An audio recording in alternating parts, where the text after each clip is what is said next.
get out and experience the natural state. And there's no better way than in a new Hyundai from Chris Crane Hyundai in Conway. It's always a party with people celebrating the great deals and stylish lineup of SUVs like the all-new Santa Fe. Plus, you get America's best warranty and Hyundai Assurance. So come join the party at Chris Crane Hyundai. Right now, get 0% financing for up to 60 months or up to $4,000 bonus cash on a great lineup of new Hyundais at Chris Crane Hyundai on Museum Road in Conway. Some people appreciate the experience of living, the craftsmanship and sheer satisfaction of being exceptional. The Genesis Concierge makes finding your perfect vehicle effortless, like the Genesis GV80 with a standard 27-inch OLED navigation system, or the G90 with seat massage for ultimate comfort. When you're ready to experience what life offers, you're ready for Genesis. Genesis of Conway, the future of luxury today.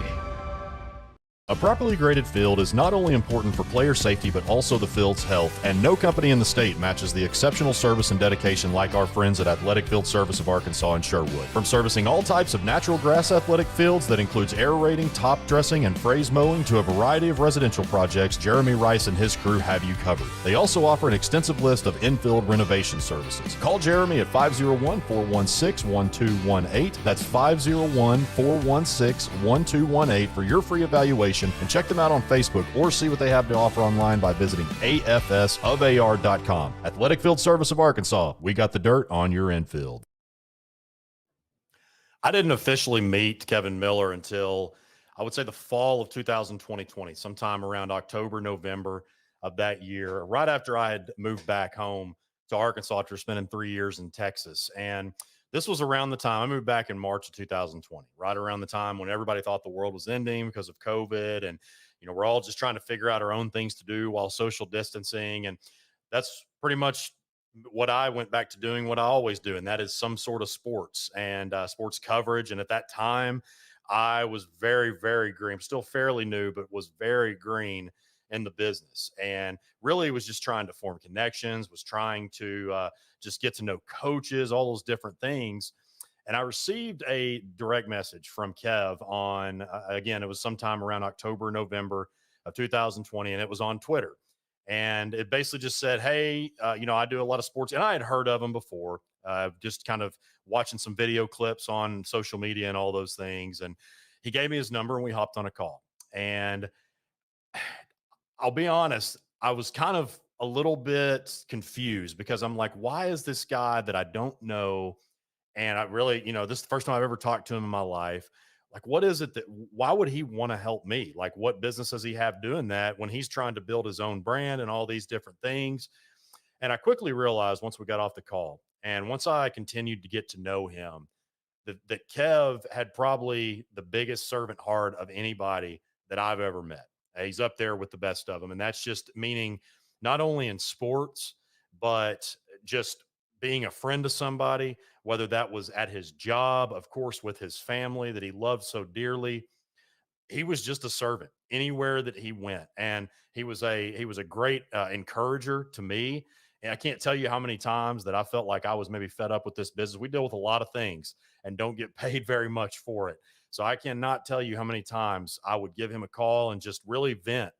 And every single time it was, remember why we do this. And he would remind me, and he was kind of my voice of reason, for lack of a better term.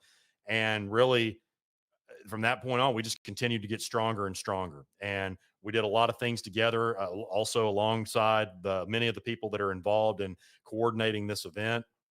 And after he had put together, he kind of was the leader in putting together the basketball media days that went on last October. And of course, the next thing that we had in mind was football. And unfortunately, he passed away 4 months after the basketball media days, and he didn't get to see this come to fruition. But I have no doubt that Kev is smiling down right now just because of not only this event, but the team camp and just the way that people have honored his memory. Man, it's just been so overwhelming to see people that knew him well, that maybe didn't know him much at all, but just knew the impact that he had on so many different people. And that's the reason why we're gathering here today and also Thursday and Friday, is to do the things that he loved to do in his honor, because at the end of the day, that's really, other than, again, his family and his work, that was right up there with the most important things. Important things to him was bringing coverage and bringing exposure to the state of Arkansas, to our athletes. It didn't matter whether you were the last one off the bench or you were a blue chip 5-star recruit or a NBA lottery draft pick projection in the next few years in basketball. It didn't matter to him. He wanted to help anybody that he could. And I'm so thankful for the friendship that he had, or that I had with him. And just that I had the chance to know him. I only had a chance to know him very closely for about 4.5 years. But hopefully through events like this and things in the future where his name is involved, that will just continue to help his legacy live on and on and on, when those of us that are helping continue that go on are no longer here either. So I want to personally thank each and every one of you for tuning in. I want to thank First Community Bank for their hospitality, for the amazing hosts that they have been to us, and all of our sponsors. We've got some great sponsors that have really stepped up and been a big part of this event. So we thank you so much. And again, thank you to those who are watching and following this and also understanding the reason why we do it. I hope you all enjoy these next 3 days. It's going to be a great honor being able to welcome over 60 teams from across most parts of the state of Arkansas. And hopefully this will just turn into something bigger and bigger each year. Thank you all so much. And I hope you enjoy this event. It's going to be a packed 3-day extravaganza that we are so excited about.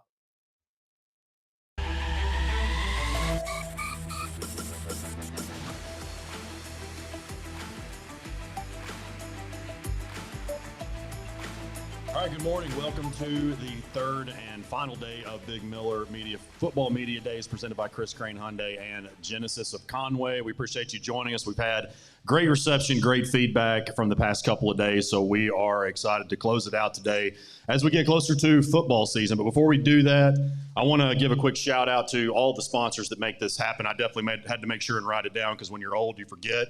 As I said, Chris Crane Hyundai, Genesis of Conway, Athletic Field Service of Arkansas, Count Porcula, American Pie Pizza, Fox 16/Fearless Friday. And of course, I want to thank our friends here at First Community Bank who have just been incredible hosts. One thing that I've noticed is obviously we have tried to make this a memorable event for the coaches, players, and also you watching. But also the employees here have done the same thing. When they walk in, the players and coaches, they've talked about just how friendly everybody's been, how they've made them feel welcome. So not only have they done that for us here, but the players and coaches as well. So we sure appreciate that. But now that we get over to the football side of things, we're going to start things off with the boys of Troy, also known as the Hot Springs Trojans. They are represented by head coach Daryl Burnett, along with Curtis Gilvin, Ray Jones, Kyan Jamerson, and Katie Allen. And, Coach, I'll go ahead and hand it over to you for your opening statement. Good morning. Good morning.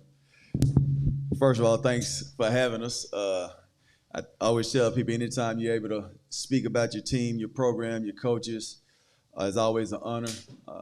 We never decline any opportunity to do such. So we're excited to be here, excited to get this season rolling. I want to introduce our guys that we brought. And I know a lot of people bring cats because, they're good on the football field, which is good. You got to win ball games with those guys too. But we selected these guys also because they took care of the classroom. And we're proud of them. We're proud of what they represent. I start off with 3-year starter, K.D. Allen. We expect him to be our leader up front. We expect him to be one of our team leaders. He's a guy that grew up always wanting to wear black in Vegas gold, so he lived for this when he was in Pee Wee. The next guy we got is one of our starting safeties that'll be playing offense a little more this year, Kyan Jamerson. He's been a leader actually since he started as a sophomore. He's our guy to get it going, whether it's a turnover, whether it's a big hit. He steps out the gate ready to play. It don't matter who you're playing against, which I love it. You don't have to get him going. He's ready to jump out and get going. Ray Jones is actually our starting slot receiver last year. Then we started him at corner. He's a guy that we actually had to probably contain back. He's ready to compete right now. He's another guy, don't care who he's facing. No matter what colors you got on, no matter how big or tall you are, he's ready to get it going. So he's our emotional leader. He's our guy that's going to set the tone. And then you got Big Red Curtis Gilvin over there, which he'll be playing O-line and D-line. He's our weight room leader. He's our guys that's going to make sure everybody's doing right in the building. He's our energy guy up front. So I'm just blessed, and we're blessed here at Hot Springs to have these guys be a part of our program. They know the goal is expect to win every game, and we expect to do such. And Coach, you look at just the turnaround since you've been there, it's one of the best in state history, regardless of classification. Last year, you guys were right there. I know, really, other than the Parkview and Shiloh game, I know you had the tough one against Lakeside as well, but really, other than those three, you guys played a lot of flawless football. So again, I know it's just building step by step each year. So talk about just building from that and the things you learned from last season. Well, you learn you got to take care of business. Let's just be real with it. Lakeside is a good program. That's our crosstown rivalry. Coach Rock done an excellent job with them. Proud of them. But they won that game. But that's a game I thought we should have won, and that kind of control your destiny. You lose that game, and then you have to play a juggernaut against Shiloh. It was on me. We wasn't ready to play. We didn't perform like we should have, and we was out the first round. So you got to always have a sense of urgency. You got to always keep your routine. And on a lot of our shirts, you see where it says "expect to win." That's your motto, because I played college football, been a coach, played high school football. 80% of it's mental. You look at the schools that win the championship, it ain't always the most athletic. It ain't always the guys that's bigger, faster, taller. It's the guys that's mentally ready. It's the guys that got resources. And it's the kids that's prepared to play. So as a coach, it's my job to make sure we're ready to do that. The building process is fun. I tell people all the time, you can take over an 8-win program and, you can change a few things. You can get them to 9 and 10. But when you take over a 1-9 program or 0-10 program, Pee Wee program wasn't where I wanted to be. So I took that over as well. It's exciting because you get to wake up every day and figure out how you're going to fix this problem. And I'm a man in the mirror type of dude. I look myself in the mirror every morning and I figure out what I'm going to fix first before I point the fingers. And we take pride in what we're doing in Hot Springs, and we're going to continue to do it every day. And Pee Wee all the way up. We're going to win. We're going to try to win. We're going to try to represent our community the right way. And, we're going to do it with swagger and confidence. Coach, it seems like a theme past several days. So there's a lot of teams that have quarterbacks returning, skill players returning, and they're kind of talking about, what the line's going to look like. You're opposite. You're returning a whole lot of offensive, defensive linemen who played a whole lot of snaps for you, but you're kind of replacing those skill players. Can you talk about those dudes that's going to be stepping up for you and leading you on both sides of the ball? Well, it's no ands, ifs, and buts. We tell our kids, and all 4 of you guys know it. The pressure's on them. Not going to shy away from it. When you got 5 offensive linemen returning, you better be able to run the ball. You better be good. You better be able to control what you want to do on offense. When you got 4 D-backs returning and 3 of them got offers, you better be good. You better set the tone. You shouldn't wait for no D lineman to make a sack. You shouldn't wait for no linebacker to make the big hit. It's your job to do it. And the pressure's on them. They know we're up front with them. 3 of these guys got offers, and they get treated just like everybody else. Matter of fact, we're going to be hard on these guys because they got to play at a different level. When you step out on the field, you're not supposed to fit in. You're supposed to stand out. And that's what they better do. That's what I better do as a coach to make sure they're ready for it. The offensive firepower that we're replacing, Matt is going to college, and he had one of the strongest ones there was in the state. Octavius, if he wasn't hurt, he probably went Power 5. TJ is at Henderson. David Ho is at Henderson. Big Hawk is at Hendricks or Lyons. I got to get that right. So you're replacing all those guys, but we got a quarterback that's Sean Elliott that's done a great job. He was a leader last year. He was one of the quarterbacks that actually could call a whole 7-on-7 game by himself. Didn't need a coach. So he know where guys supposed to be. All the team love him. Can he throw the ball 70 yards like Matt? No. But he's an extension of the coaches on the field.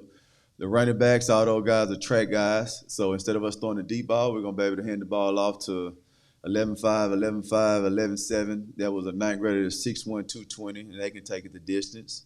Then we got receivers that's coming back. Justin Washington, who had 300 and some yards. We got to move in from, and I know that topic is all over the state. We got to move in from Shreveport. That's a dude. We moved some D-backs that should be on the field that probably wasn't going to get on the field because we got 2 D1 guys that on offense as well. So we got to replace a lot, but that's no excuse. Us as coaches, we got to get those guys ready and figure out how we're going to win every game. Another one of those replacements is a dynamic defensive end, Kendall Williams, 22 tackles for loss, 10 sacks. So obviously, I think any linebacker will tell you a defensive lineman of that caliber makes their life easier, which in turn makes the secondary's life easier. So how do you replace that kind of production? You got to replace those guys. Hard to replace. Let's just be honest with you. Kendall, He played for us at 6'2", 218. But if you watch him walk through the door right now, he actually got tall. He's 6'3", 238. He's been doing OBU workouts, so he looks like an animal. He's a guy that probably could have played DM linebacker. I was leader on the field, I was leader in the weight room. He was a high GPA guy. It's hard to replace those guys, but as coaches, we got to figure out what scheme fits us. And we knew Kendall was going to get a lot of tackles done at DN, so you can put some undersized guys in the interior because he's going to make up for it. We ain't got that luxury, so we're pretty much going old school now. We want 2 big bodies in the inside, and we pretty much got there with 3 guys right now with Brevin Brandon, who was a starting offensive tackle. We moved to defense. He's about 6'1", 265. Big Sean, who started last year, 6'3", 300. Skinny ankle guy that's nimble. And then back on the transfer, we got a transfer that came in, LeBron Moniker. He's 6'8", 313. Don't look like it. He's another big guy that's going to man down the interior. And then now you can let your linebackers and your athletes at safety roam around and make plays. So it's on me. I'm a defensive guy. It's on me to figure out what scheme is going to fit our guys and what's going to turn them loose to make a lot of plays for us. I just kind of wanted to hear from the players. Curtis and KD, y'all are kind of the leaders up front. Kyan, you in the secondary, and then Ray, you skill player. So just talking about just filling your roles, being the team leaders, and a big reason why you're here today. And going back a little bit to what I was saying with Coach Burnett, just the turnaround and being a part of that. Talk about the pride you guys take in it. I'll take it. Really just making sure everybody head on straight, not letting like our good records get to everybody head. Keep our head on straight because we still got one goal, and that's all it is. I've been going to Hot Springs since I was little, and I've always wanted to make sure that this program succeeds. I used to go to every game, and I cheer us on. Don't matter what was going on in my life, I'd always make sure that I was there to support Hot Springs. And now that I'm here, I want to make sure that we thrive and that the people around me know what the goal is and know what the end goal is, and that's win games. Win a playoff game. We ain't won a playoff game in I don't know how long. So I just want to make sure that everybody around me knows that we got to take pride in wearing Trojans across our chest and put black and gold on every day and go out and compete and make sure that we can show everybody what the Trojans are really about. And, Coach, we talked a good bit about just the team overall, and it's no secret you play in a really tough conference. Just look at the top here. You got these guys behind me here, Lakeside that's right up there with them. Obviously, everybody's chasing Parkview. Camden Fairview's always up there. So, and then there's some that's past that are even competitive. So just talk about that depth and how it makes you better. We love it, man. Let's just be real with it. We all know that you can finish anywhere in that conference and you can make it out and you can be successful in the playoffs because the teams you're going to face, think about it. You think about Camden. Camden have a record a few years ago that's probably wasn't up to their standards, and they go to the semifinals. Parkview is a juggernaut. Lakeside's been, when I was in Camden, Lakeside was one of those teams where you wanted to play. Now they got it turned around to where they're a great team. High Springs, we're right there where we're supposed to be. Now it's just getting to that next level, and then what's the next level? Everybody pat us on the back about, changing the program, getting it to where it is. But these guys are winners. These are my first Pee Wee programs when I first got to High Springs.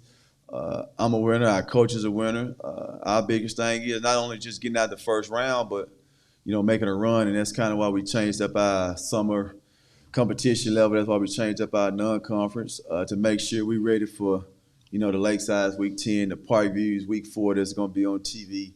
The Camden has always beat us until last year. So things of that nature, man, you got to look yourself in the mirror and figure out how you're going to fix that. But it's a tough conference, man. We love it. Don't like what we picked to finish, I'm going to be honest with you on that. I look at the books. I look at some got us second, some got us fourth.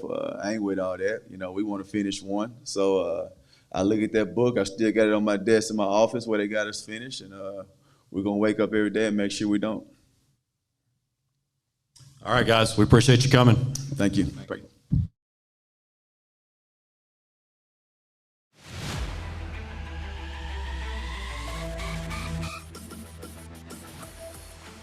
Summer is here, so it's time to get out and experience the natural state. And there's no better way than in a new Hyundai from Chris Crane Hyundai and Conway. It's always a party with people celebrating the great deals and stylish lineup of SUVs like the all-new Santa Fe. Plus, you get America's best warranty and Hyundai assurance. So come join the party at Chris Crane Hyundai. Right now, get 0% financing for up to 60 months or up to $4,000 bonus cash on a great lineup of new Hyundais at Chris Crane Hyundai on Museum Road in Conway. Some people appreciate the experience of living, the craftsmanship and sheer satisfaction of being exceptional. The Genesis Concierge makes finding your perfect vehicle effortless, like the Genesis GV80 with a standard 27-inch OLED navigation system, or the G90 with seat massage for ultimate comfort. When you're ready to experience what life offers, you're ready for Genesis. Genesis of Conway, the future of luxury today. A properly graded field is not only important for player safety, but also the field's health, and no company in the state matches the exceptional service and dedication like our friends at Athletic Field Service of Arkansas in Sherwood. From servicing all types of natural grass athletic fields that includes aerating, top dressing, and phrase mowing to a variety of residential projects, Jeremy Rice and his crew have you covered. They also offer an extensive list of infield renovation services. Call Jeremy at 501-416-1218. That's 501-416-1218 for your free evaluation. And check them out on Facebook or see what they have to offer online by visiting afsofar.com. Athletic Field Service of Arkansas. We got the dirt on your infield.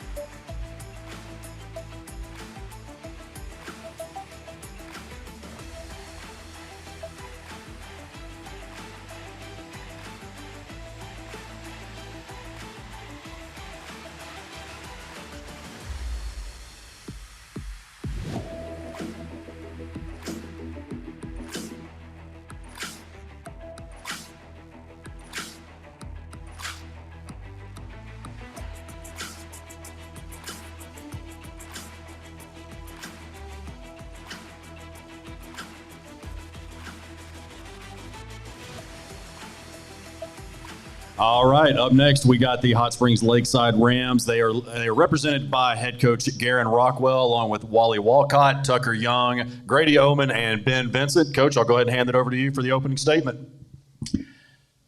Well, first thing, thanks for having us in Lakeside come here and represent our school and spend a little time with you here today. So, of course, you named all these guys, but this is Tucker Young.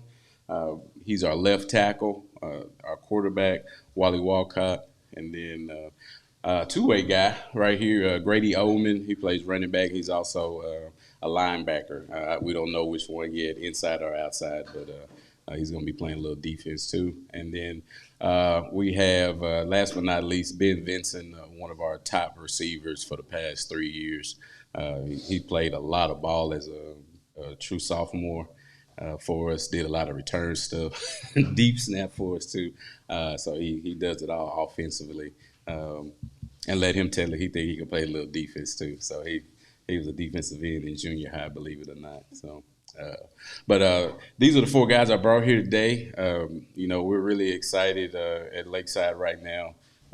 We had a really good summer with our 7-on-7 team camps and working out, and we've been averaging about 60, 70 guys every morning coming to work out and competing. So a lot of good motivation in the summer. But one of the biggest things here at Lakeside, and this is my year 2 being head coach. I've been there going on 11 seasons, but second year being head coach. And the biggest thing that we're talking about right now is just waking up every day with a purpose and waking up trying to complete the work that needs to be done to be a successful and good football team.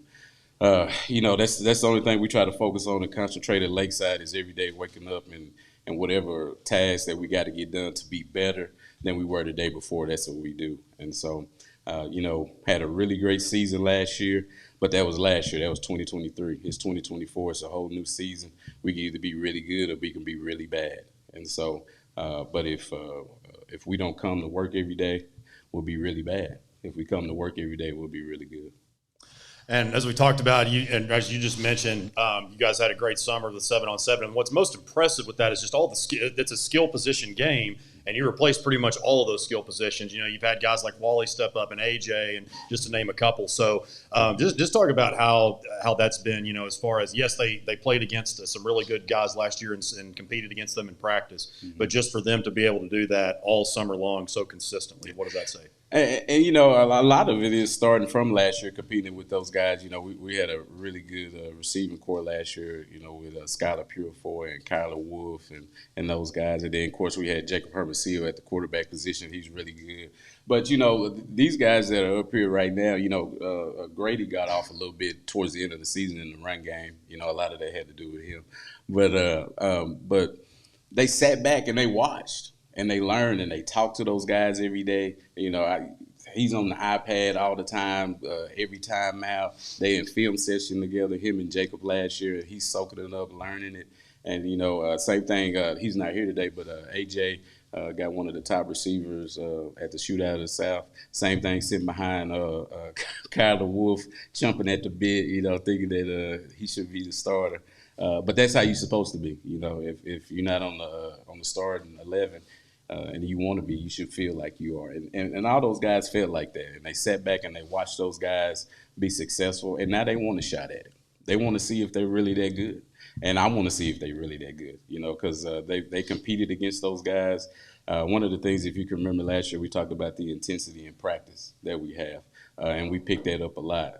You know, probably one of the hardest people to practice against. I hate practicing against him is Ben Vincent. Because every rep, it don't matter if I get up in front of him and play around like I'm about to try to guard him at playing DB. Of course, I don't look like one, but I try to coach him.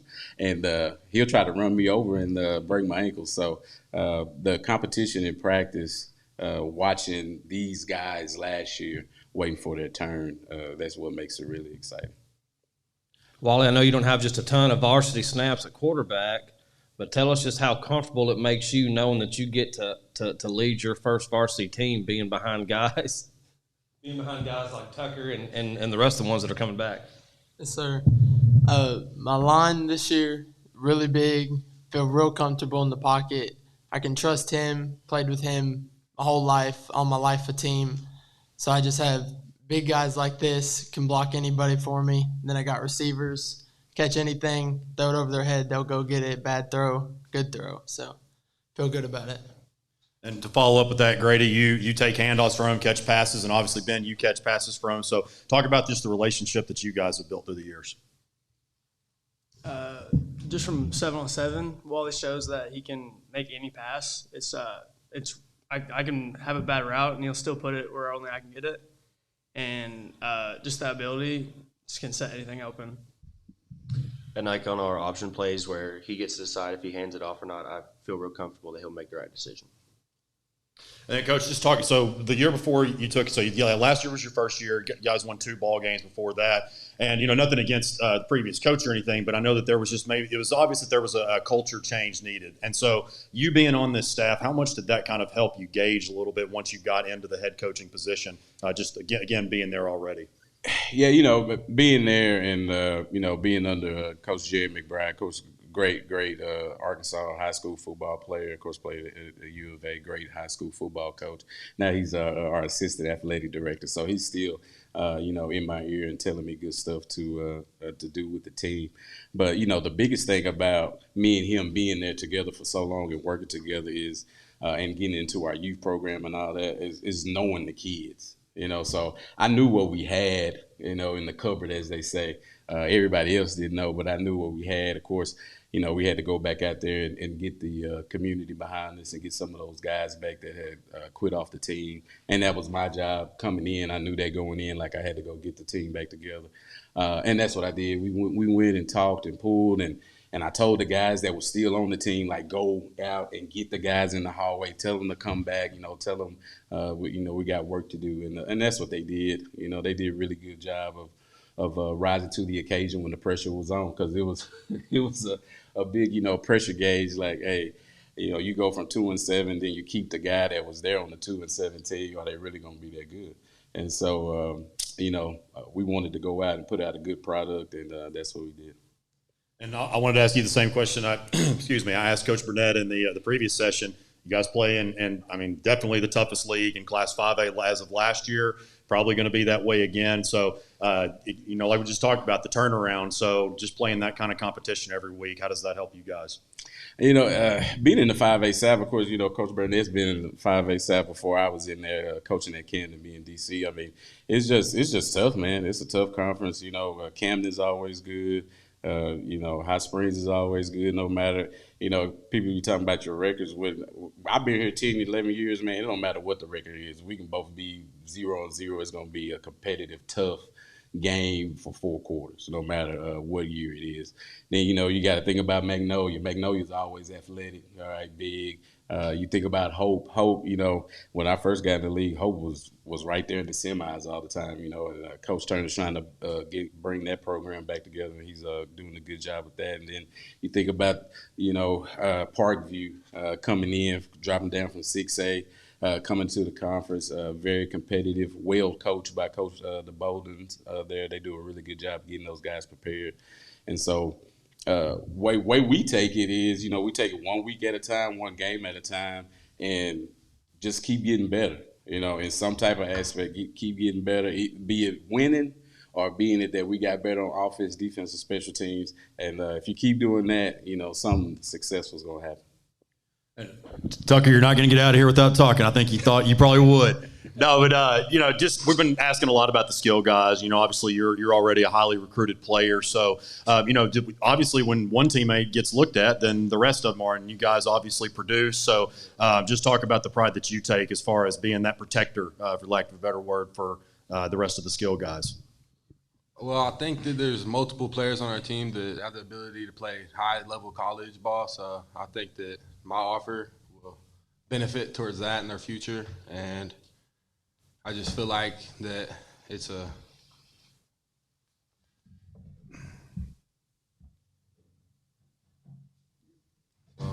good. Yeah, it's a blessing, man. It's a blessing for you to, growing up, where I came from. Of course, I got here in 2000. I played for the University of Arkansas, Monticello, and my big guy, he was a safety. He was 6'3", like 215, and he got an offer to Memphis, and that to us living in Texarkana, that was like the biggest thing ever. And so, but what it did was it brought a lot of colleges down. And it helped me get seen and looked at. And so, that's the same thing that happened with a lot of these guys that want to go try to play at the next level, be it Division I, II, III, JUCO, doesn't matter.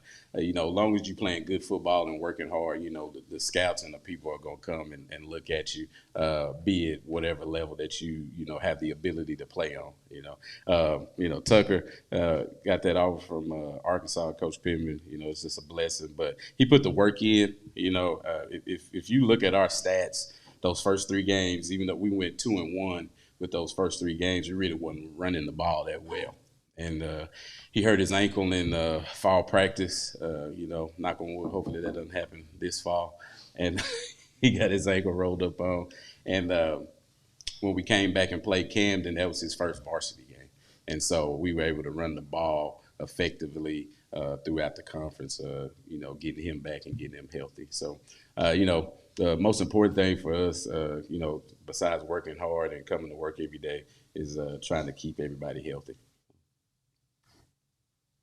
All right, guys, we appreciate y'all coming. All right. Thank you.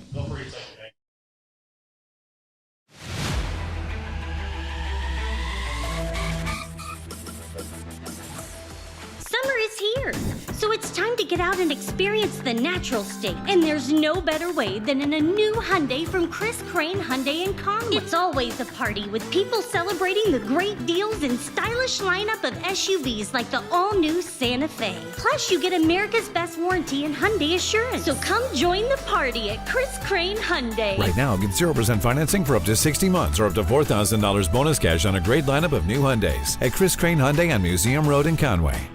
Some people appreciate the experience of living, the craftsmanship and sheer satisfaction of being exceptional. The Genesis Concierge makes finding your perfect vehicle effortless, like the Genesis GV80 with a standard 27-inch OLED navigation system, or the G90 with seat massage for ultimate comfort. When you're ready to experience what life offers, you're ready for Genesis. Genesis of Conway, the future of luxury today. A properly graded field is not only important for player safety, but also the field's health, and no company in the state matches the exceptional service and dedication like our friends at Athletic Field Service of Arkansas in Sherwood. From servicing all types of natural grass athletic fields that includes aerating, top dressing, and phrase mowing to a variety of residential projects, Jeremy Rice and his crew have you covered. They also offer an extensive list of infield renovation services. Call Jeremy at 501-416-1218. That's 501-416-1218 for your free evaluation, and check them out on Facebook or see what they have to offer online by visiting afsofar.com. Athletic Field Service of Arkansas, we got the dirt on your infield.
is here, so it's time to get out and experience the natural state.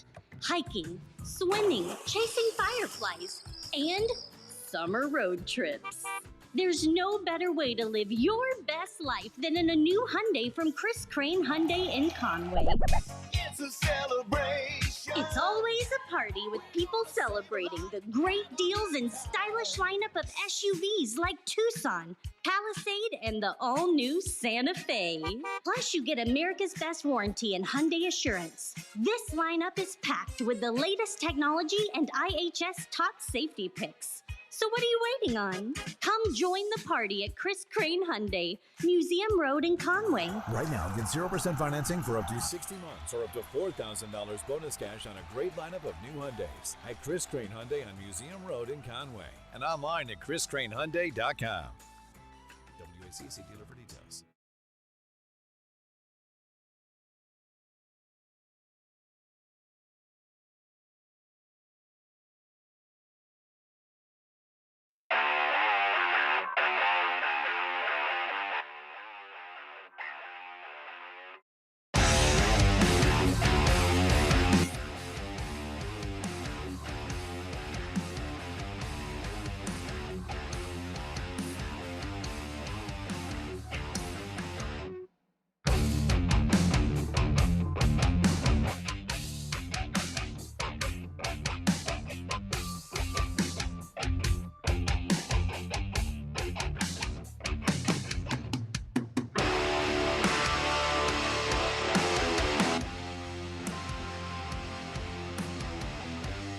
All right. Up next, we've got the Barton Bears. They are represented by head coach Steve Sexton, Quaylen Green, Landon Hernandez, Jaden Burchett, and Gabriel Gant.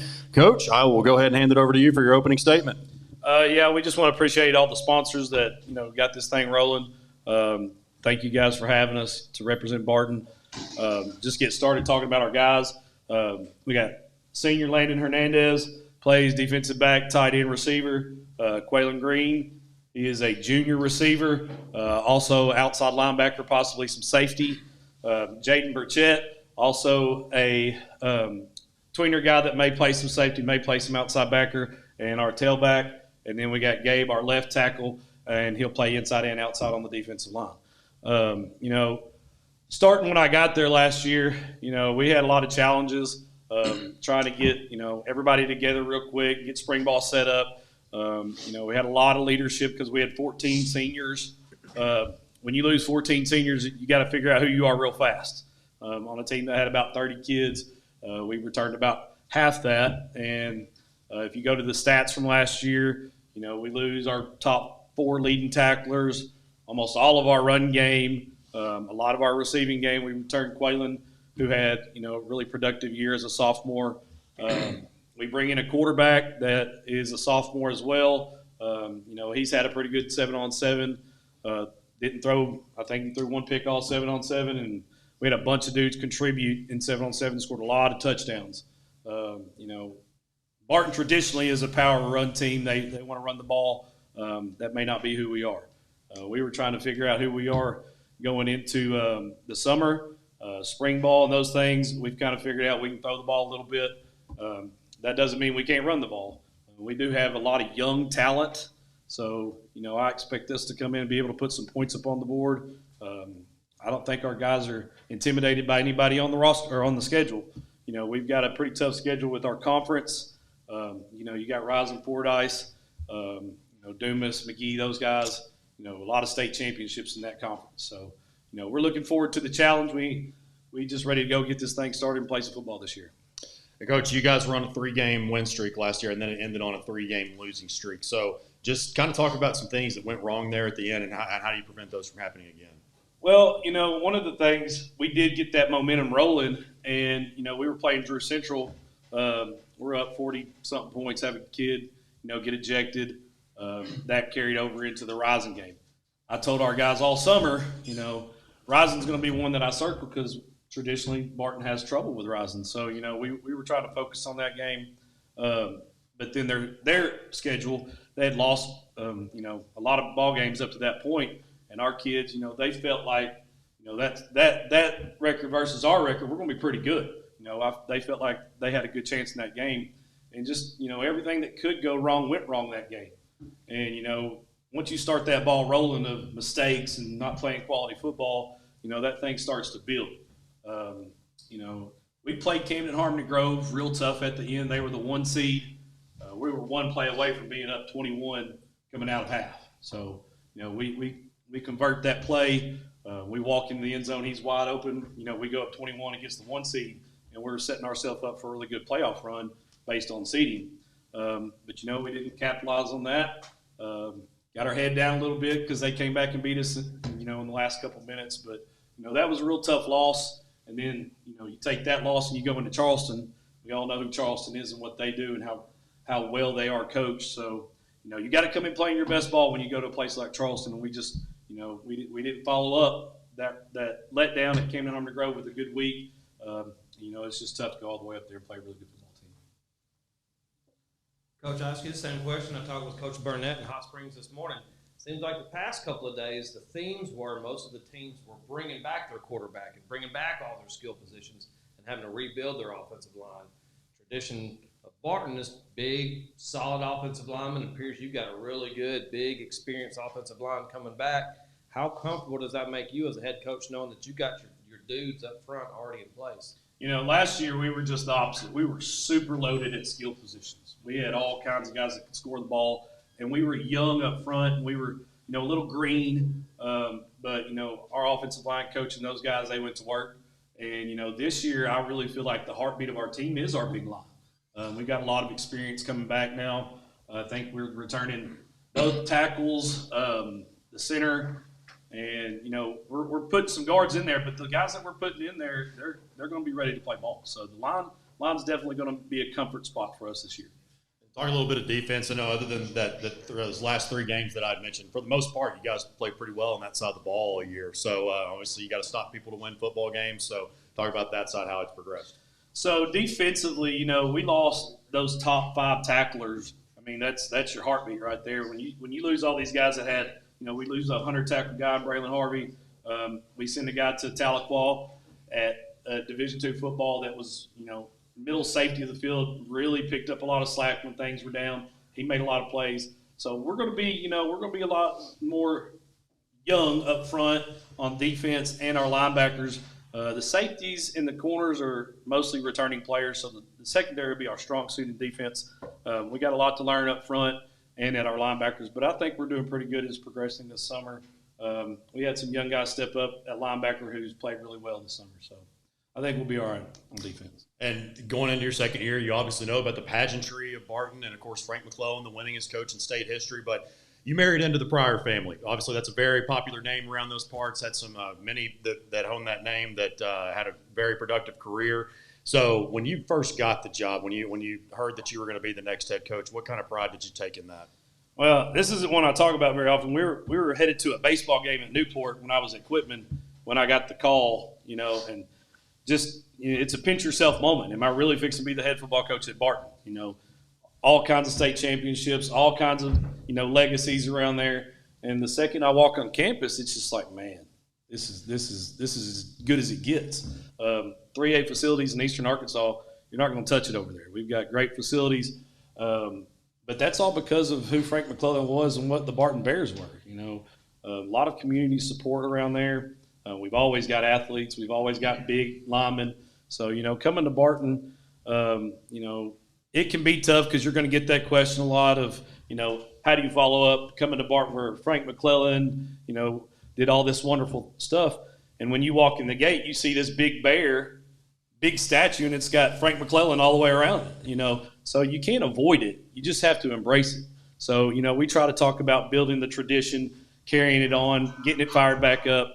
But, it's not something we shy away from. We want to embrace the tradition. Quite on Landon, I'd kind of like to hear from you guys. You've got new quarterback coming in. Obviously, it's your head coach's son. But just talk to us about the bond that you guys have been able to make, in the spring and then summer, all that good stuff, and how comfortable you guys, as a little older, are going to make him. I kind of feel like over the summer and the spring, we've really connected. And I think our receivers trusting him to lead the team, even though he's younger than us. And I feel like us upperclassmen will drive him to be the best he can. And I think we will be okay. Man, Jack, we got a really good bond. Like, he gonna be throwing the ball to me a lot, so me and him gotta have, like, you know, a really good bond. But I trust Jack, and he just a little young coming from junior high, so he got a little bit more to go.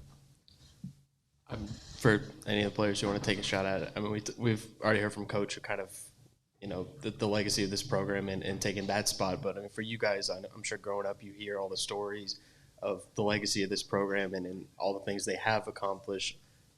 Is there any sense of sort of pride in being a Barton Bear and trying to get this team, you know, back to kind of trending towards that direction again? What does that mean to you guys?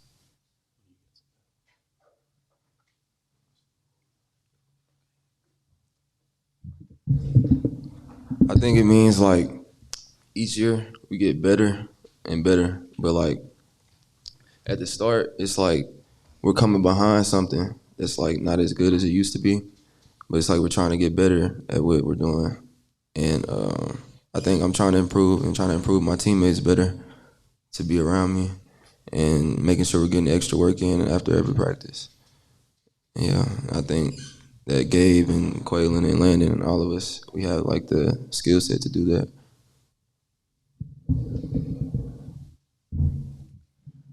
I honestly feel like that playing at the Barton Bears, there obviously is that history of Frank McCullen, and playing on Friday night, you can kind of just feel all of the eyes trying to see if this will be the next Frank McCullen team and the next Frank McCullen coach. And it really is a big intimidation factor. But as Jaden said, me and all my teammates, we've been getting in extra work, trying to sort of live up to that name, I guess. This is still talking season, and we can at least maybe for a couple of minutes here, you know, not go week to week, you know, just focusing on the first game. Is there any one game in particular that you guys have circled? Now, I don't want to speak for you, but you do open conference play up against Fordyce, and we know how that one ended. So I know that that's definitely one that you want back. I got Rison circled. I got McGee because we haven't beat them in like 3 years, so they're circled for me.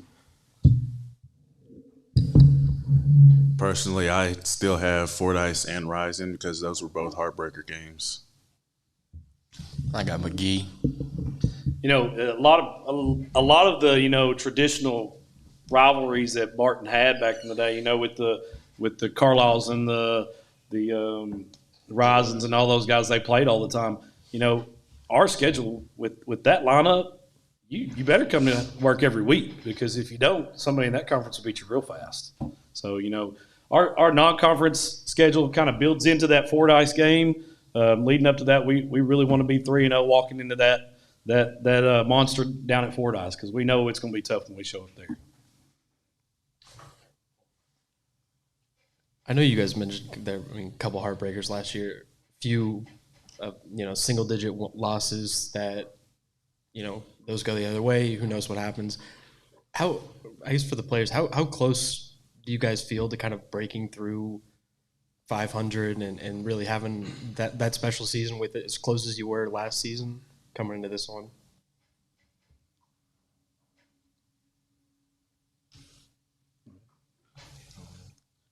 I'll speak for these guys on that one. You know, we're one score away from being an 8-win season. And, you know, it's been a while since Barton was back to, you know, winning more than they were losing. And, you know, that's the goal. We really want to, you know, turn things around. But it takes a lot of things to do that. You know, you got to overcome adversity. You've got to show up every day.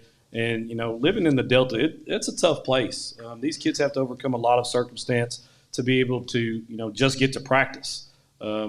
But, you know, they're consistent. So if we can just build consistency and show up every day and come in and work hard, those things kind of take care of themselves. So we feel good about turning it around.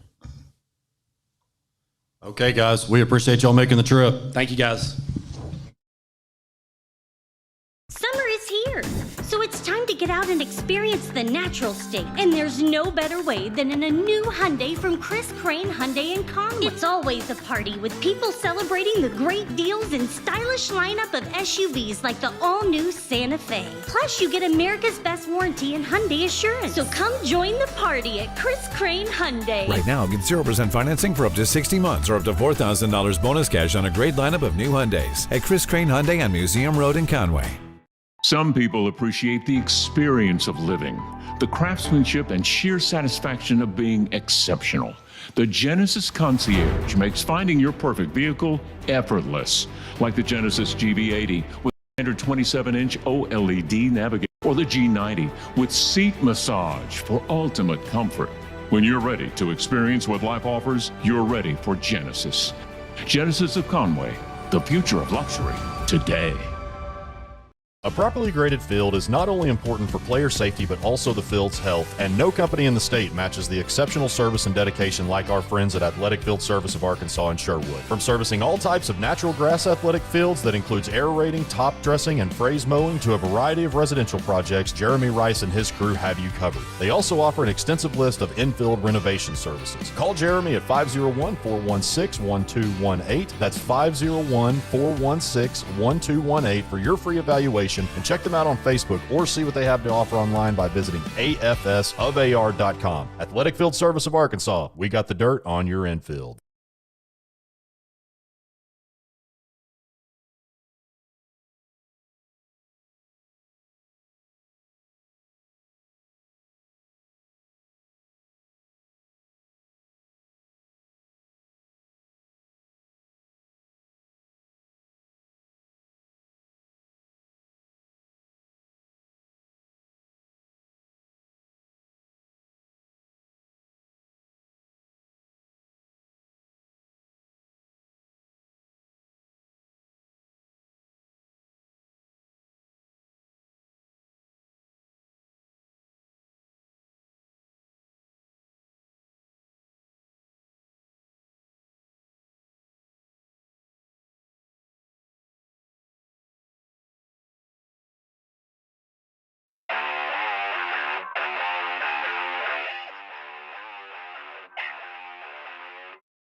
Here.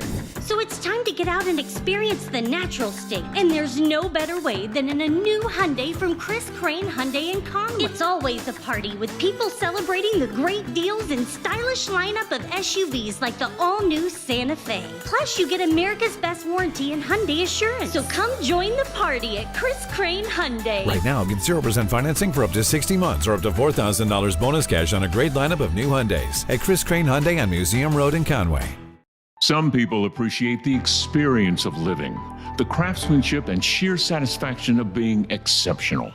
The Genesis Concierge makes finding your perfect vehicle effortless, like the Genesis GV80 with a standard 27-inch OLED navigation system, or the G90 with seat massage for ultimate comfort. When you're ready to experience what life offers, you're ready for Genesis. Genesis of Conway, the future of luxury today. A properly graded field is not only important for player safety, but also the field's health, and no company in the state matches the exceptional service and dedication like our friends at Athletic Field Service of Arkansas in Sherwood. From servicing all types of natural grass athletic fields that includes aerating, top dressing, and phrase mowing to a variety of residential projects, Jeremy Rice and his crew have you covered. They also offer an extensive list of infield renovation services. Call Jeremy at 501-416-1218. That's 501-416-1218 for your free evaluation. And check them out on Facebook or see what they have to offer online by visiting afsofar.com. Athletic Field Service of Arkansas, we got the dirt on your infield.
is here, so it's time to get out and experience the natural state.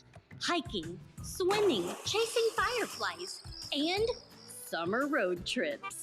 There's no better way to live your best life than in a new Hyundai from Chris Crane Hyundai in Conway. It's a celebration. It's always a party with people celebrating the great deals and stylish lineup of SUVs like Tucson, Palisade, and the all-new Santa Fe. Plus, you get America's Best Warranty and Hyundai Assurance. This lineup is packed with the latest technology and IHS top safety picks.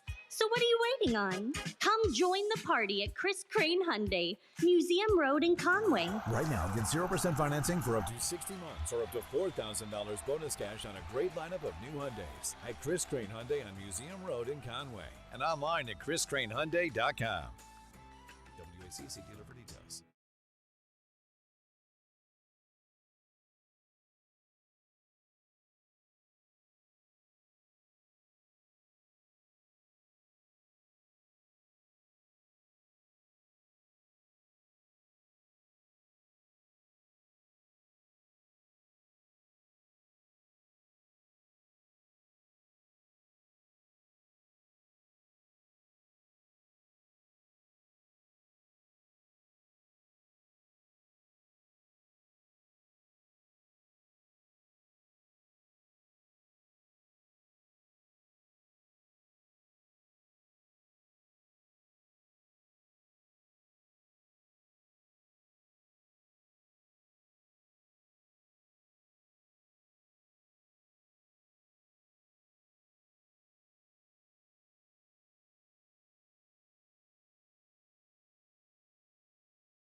to get out and experience the natural state, and there's no better way than in a new Hyundai from Chris Crane Hyundai in Conway. It's always a party with people celebrating the great deals and stylish lineup of SUVs like the all-new Santa Fe. Plus, you get America's best warranty and Hyundai Assurance. So come join the party at Chris Crane Hyundai. Right now, get 0% financing for up to 60 months or up to $4,000 bonus cash on a great lineup of new Hyundais at Chris Crane Hyundai on Museum Road in Conway.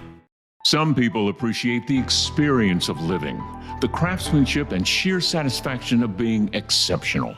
The Genesis Concierge makes finding your perfect vehicle effortless.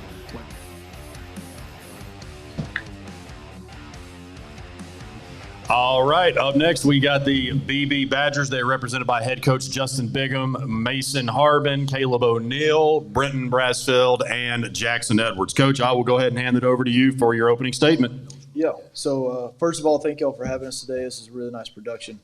We got 4 guys here with us. Mason Harbin, all the guys up here today are seniors. Mason Harbin last year was quarterback and defensive end, which we feel like is a pretty good combo for what we like to do. He's also same thing this year, quarterback, defensive end. Caleb O'Neill plays in the secondary for us. He's also a slot receiver. We like to move him around sometimes in the backfield. He's also a senior for us. Brenton Brasfield will be a senior for us this year. He's a defensive back, wide receiver. And then Jackson Edwards, same thing, defensive back, wide receiver. We chose these guys because they've shown up every single day. You know, this is my first year here at BB. They show up every day ready to work. We feel like these are 4 of our leaders, and it means something to have some senior leaders on your team. I've been at places where you don't have that luxury. We feel like these guys hold our guys accountable, and we feel like they can play for us as well. So we feel like they're a good representation of our community and our school and our team. So. And talking about that, Coach, being your first year, you come into a program that won 6 games in 2022, but other than that, it's been a little rough. So what was some of the first things as far as changing the culture that when you came in? Yeah, I think one of the biggest benefits for me was I was hired December 18th, and I've been at BB since January 3rd. You have to coach kids really hard, especially in the summer and the spring. There's a lot to install. There's a lot of changes, and you can't do that if you don't have a relationship with your kids. So I try real hard that during the winter to really get to know our players, to go meet with them, see what their hobbies are, what they like outside of football, and really get to know them on a personal level because, you know, when bullets are flying, you got to coach kind of hard, you know. So I think that was a big benefit for me, and just hopefully the kids are starting to understand that we care about them outside of football, not just football. Obviously, they're good football players. We're here to win games, but we care about them as people too. So.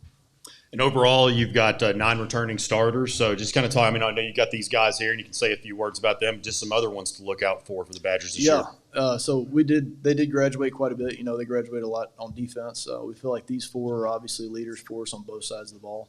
But we also have DeMarco Moore. We feel like is going to be good for us this year. He's an outside receiver and a defensive back. We have 2 seniors up front, one being our left guard, Nash Boyce, and one being our right tackle, Dylan Jones. We moved him from a tight end to an offensive lineman to a tackle. We like guys that can run for us all over the ball. So we feel like we have quite a few kids that can compete. In this conference, everybody has guys that compete. So we try to make sure our kids know that, hey, just because we have some talent doesn't change the fact that everybody in our conference has talent. So you got to go to work every single day. Let's talk a little bit about your conference. You know, Joe T. Robinson had I don't want to say a down year, but for them a down year, and they're going to be loaded again. Of course, you got a Maumelle team that's got a lot of new faces, expectations. Daryl Patton comes into the conference at Whitehall, a multi-time state champion head coach. So just talk about the depth. Yeah, the conference itself, I think it kind of speaks for itself. You know, you have Pine Bluff, who's always good. Whitehall, another one. Actually, they just got Coach Patton, but they also hired their assistant head coach, who was my assistant head coach at Gentry last year. So there's a little bit of familiarity there. And then Maumelle always has talent across the board, you know, and they do a good job in the offseason, make sure they have talent. And then you have Jacksonville dropping down from 6A, and then Searcy right up the road is dropping down from 6A as well, you know. So and Joe T is always a good program from 4A all the way up. So we try to make sure that our kids know that we want to play against the best, though, you know. So it's a privilege to be in the conference that we're in.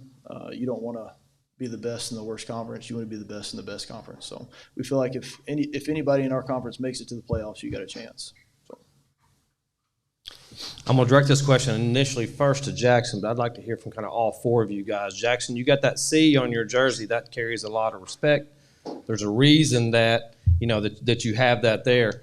Talk to us about, you have a new coach coming in. Talk to us about working together with everybody in the spring and the summer, the camaraderie, and what all four of you guys have done in a leadership role.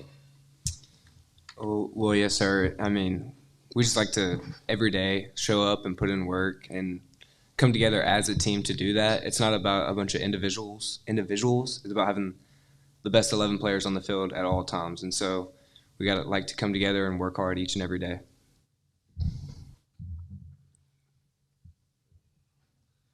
Just like what Jackson said, just coming to work every day and putting all the work in together and work, like just coming in after practice, putting the work, it just all comes together at the end. I feel like we put in the energy every day. We show up, we have a lot of grit. We don't move around. We always have the saying, we put the ball down every time we go on defense. And it really shows that we put the ball down every day.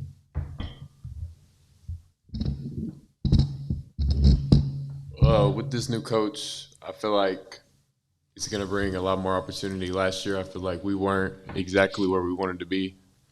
Especially with winning games, we definitely weren't where we wanted to be. And I feel like with Coach Bigham, he's really going to turn it around, and we're going to have a different season this year. And Coach, kind of adding on what the players were saying, I want to echo a question that I'd asked you right around the time that you had gotten hired. And you come really highly regarded, one of the up-and-coming young minds. I think Coach Neil Evans, to quote him, I think he had referred to you as a genius from when you were at Gentry. So you just you're very heralded for the way you do things schematically, the way you develop. So I know your dad, of course, was a football coach too. So who are some of the philosophies that you take from your coaching? And that's something I would take for granted. Barton was up here before us. I actually played at Barton, got to play under Coach McClellan. My dad's a football coach. I moved 11 times before I went to college. And so I got to play under Coach McClellan, and there's a lot of things that we do in his system that reflects what we do and how we schematically do our stuff. And then I had the opportunity to play at Ole Miss for Houston Nutt. Played for him for 3 years, and he's one of the greatest men you'll ever talk to. I can absolutely do nothing for him, and I can call him right now and, Justin, what can I do for you? Just immediately, And so I think that builds a lot of what we do. And then I had the opportunity to play for Coach Fordyce for 2 years, so getting to, getting exposed to different offenses and different philosophies and the way different people coach and hold kids accountable, and it's nothing short of a blessing for me to be able to have those experiences. I think one of the main things that we're trying to do is we do a lot of concepts, and I know that's kind of a buzzword, but trying to make sure kids understand not what do I do on this play, but what are we trying to accomplish as a team on this play, and how do I make sure that I'm making somebody else open based on the coverage or based on the front? How do I get my teammate the ball? Because it's not about me being successful, it's about us having more points at the end of the day than the other team. So. And I want to ask the players, since he played for Coach Houston, now y'all might be a little bit too young to remember what a great motivator he is. Of course, we saw it, and a lot of us saw it at Arkansas and Ole Miss. But Coach is very soft-spoken with us, but I can imagine he gets on y'all a little bit. Is he a pretty good motivator from that aspect, just getting y'all ready to run through a wall? Oh, yeah, he's definitely a really big motivator. Definitely at practice, always pushing us. Every morning practice, he's constantly on us, motivating us every day. He definitely tries to motivate me every day. Because usually I'm really not a morning person, so I come in, I don't really got a smile on my face. Every day he comes to me trying to put a smile on my face just to get me going, which, it works sometimes. I think Mace hit it on the nail. Yeah, he just motivates us to come in and want to work every day. And I think it just pushes us to work harder because, someone cares about us and what we do on the field. He's not as loud as you think, but super energetic. But every word he says, it really means something, and so you just got to take that into account.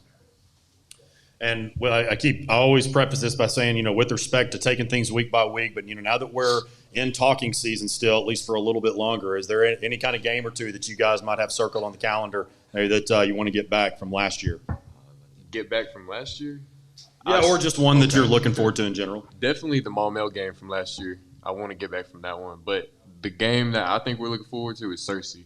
Searcy's going to be a really big one. I would say Whitehall from last year because we lost that one by 7, and I just feel like if we had all our weapons on the field, we could have took that game from them. Pond Bluff is another really close game we had last year's homecoming. It's homecoming again for us this year. Looking forward to it and ready. I'm going Joe T. That was a really close game that we should have won. And then probably like the two people that I'm really the rival looking for is Bologna and Cersei. All right, guys, we appreciate y'all coming. Yeah, thank you. Summer is here, so it's time to get out and experience the natural state. And there's no better way than in a new Hyundai from Chris Crane Hyundai in Conway. It's always a party with people celebrating the great deals and stylish lineup of SUVs like the all-new Santa Fe. Plus, you get America's best warranty and Hyundai assurance. So come join the party at Chris Crane Hyundai. Right now, get 0% financing for up to 60 months or up to $4,000 bonus cash on a great lineup of new Hyundais at Chris Crane Hyundai on Museum Road in Conway. Some people appreciate the experience of living, the craftsmanship and sheer satisfaction of being exceptional. The Genesis Concierge makes finding your perfect vehicle effortless, like the Genesis GV80 with a standard 27-inch OLED navigation system, or the G90 with seat massage for ultimate comfort. When you're ready to experience what life offers, you're ready for Genesis. Genesis of Conway, the future of luxury today. A properly graded field is not only important for player safety, but also the field's health, and no company in the state matches the exceptional service and dedication like our friends at Athletic Field Service of Arkansas in Sherwood. From servicing all types of natural grass athletic fields that includes aerating, top dressing, and phrase mowing to a variety of residential projects, Jeremy Rice and his crew have you covered. They also offer an extensive list of infield renovation services. Call Jeremy at 501-416-1218. That's 501-416-1218 for your free evaluation, and check them out on Facebook or see what they have to offer online by visiting afsofar.com. Athletic Field Service of Arkansas. We got the dirt on your infield.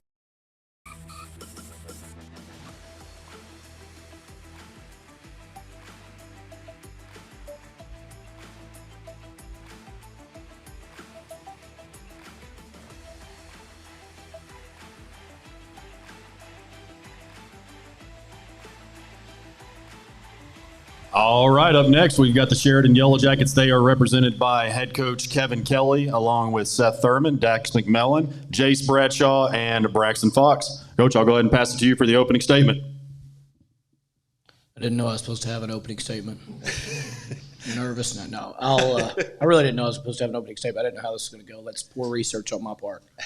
I'm glad to be back in high school football, and I don't want it to be about me, but it's a testimony to the kind of guys that I walked into and the team that I walked into. There's some challenges, and I think they're capable of a lot more than what they've been showing on the field result-wise. But I will say this, when I wanted to get back into high school football and was looking around, had some opportunities, I couldn't have picked a better group of guys to walk into. And I've got a good coaching staff that I love being around already, and I've been with the kids since January, and I absolutely love being with them every day. So, for me, it's been awesome. And, there's some changes, some cultural things, and some ways that we do things on and off the field that are probably different than everybody else. And it's been fun implementing those. It's been challenging at times, but at the end of the day, I couldn't have asked for a better, 7 months than I've had with this team so far. All right, Coach, let's get the most important question out of the way. Okay. One onside kicker, or are we going to do onside kicking by committee? It's by committee. All right. Always by committee. I say that in jest, but in all seriousness, are we going to see onsides going forward on fourth down? Are we going to see all the same Kevin Kelly offense, kicking game, non-kicking game that we did at Pulaski Academy? Yeah, it's funny. When I first started doing all that stuff, we really started punting in 2003, and I see Matt Stoltz sitting back there that played for me and one of the better high school players, I think, to ever play in Arkansas. And when we first started doing it back then, not punting, we punted 22 times my first year as head coach, and Matt was a senior on that team. And we punted 22 times and played 15 games. And I believed in it then, and I had some numbers, but now with analytics rampant, I think if you're a coach, and I think coaches miss out on this, I think we get emotional in games and do things that we think we should do or that other people do, or even maybe that the crowd pushes us into. You see a coach that lines up on 4th and 1 and puts the regular group out, the offense out there, and then they get a little nervous and call timeout and pull them off and put the punt team out there.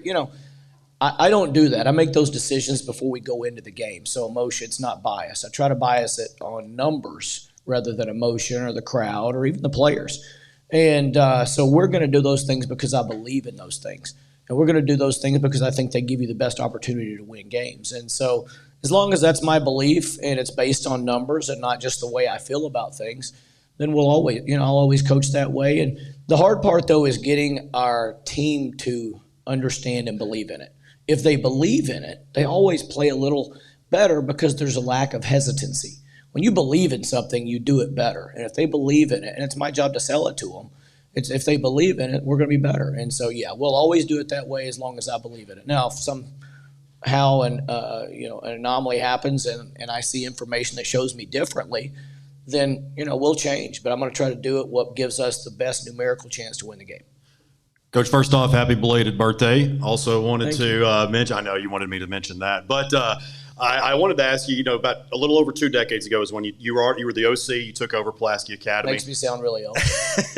And now you're coming into high school again, obviously. Do you see a lot of similarities? I know that, PA was on a little bit better standing than Sheridan is when you took it over, but do you see some similarities from that position to now? Yeah, I've been asked that a lot. I see a lot of similarities between when I walked in. When I went to PA in '97, I mean they were pretty good. The 2 years before I walked in, they'd reached the semifinals, and I think that was the only time they'd ever been there in history. But they were rolling along 7-3, 6-4, 5-5, 7-3. Trying to get in the playoffs. That was one of the big goals, and trying to win a playoff game. That was a big goal. And we want, when I took over our group of coaches, we wanted to, everybody says take it to the next level, but I just walked in and took all the goals down and put one goal on the board. And they'd never been to a state championship game, but it was a state championship. And luckily, we had a group of players then, and like I talked about Matt, we had a group of players then that believed in that goal and believed in themselves to be able to get to that goal. And it wasn't hard. I mean, it wasn't easy. It was hard. It was challenging because to go somewhere you've never been, there's barriers that you didn't even know you had to get across to be there, psychologically, player-wise, coaching-wise, X's and O's wise. And so it was similar. So I walk in here, and the challenge here is different. They've made the playoffs a handful of times in the past few years, hadn't won a playoff game since 1987, okay?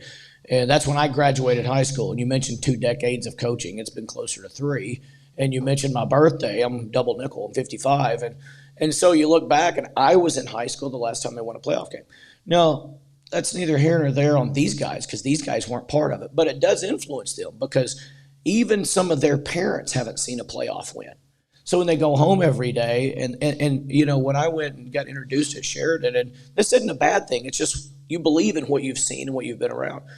I walked in and I got introduced at a basketball game, and I'm sitting up there, and they have like a receiving line, like a church line, when you go up and join a church, and there's like 100 people up there waiting to shake your hand.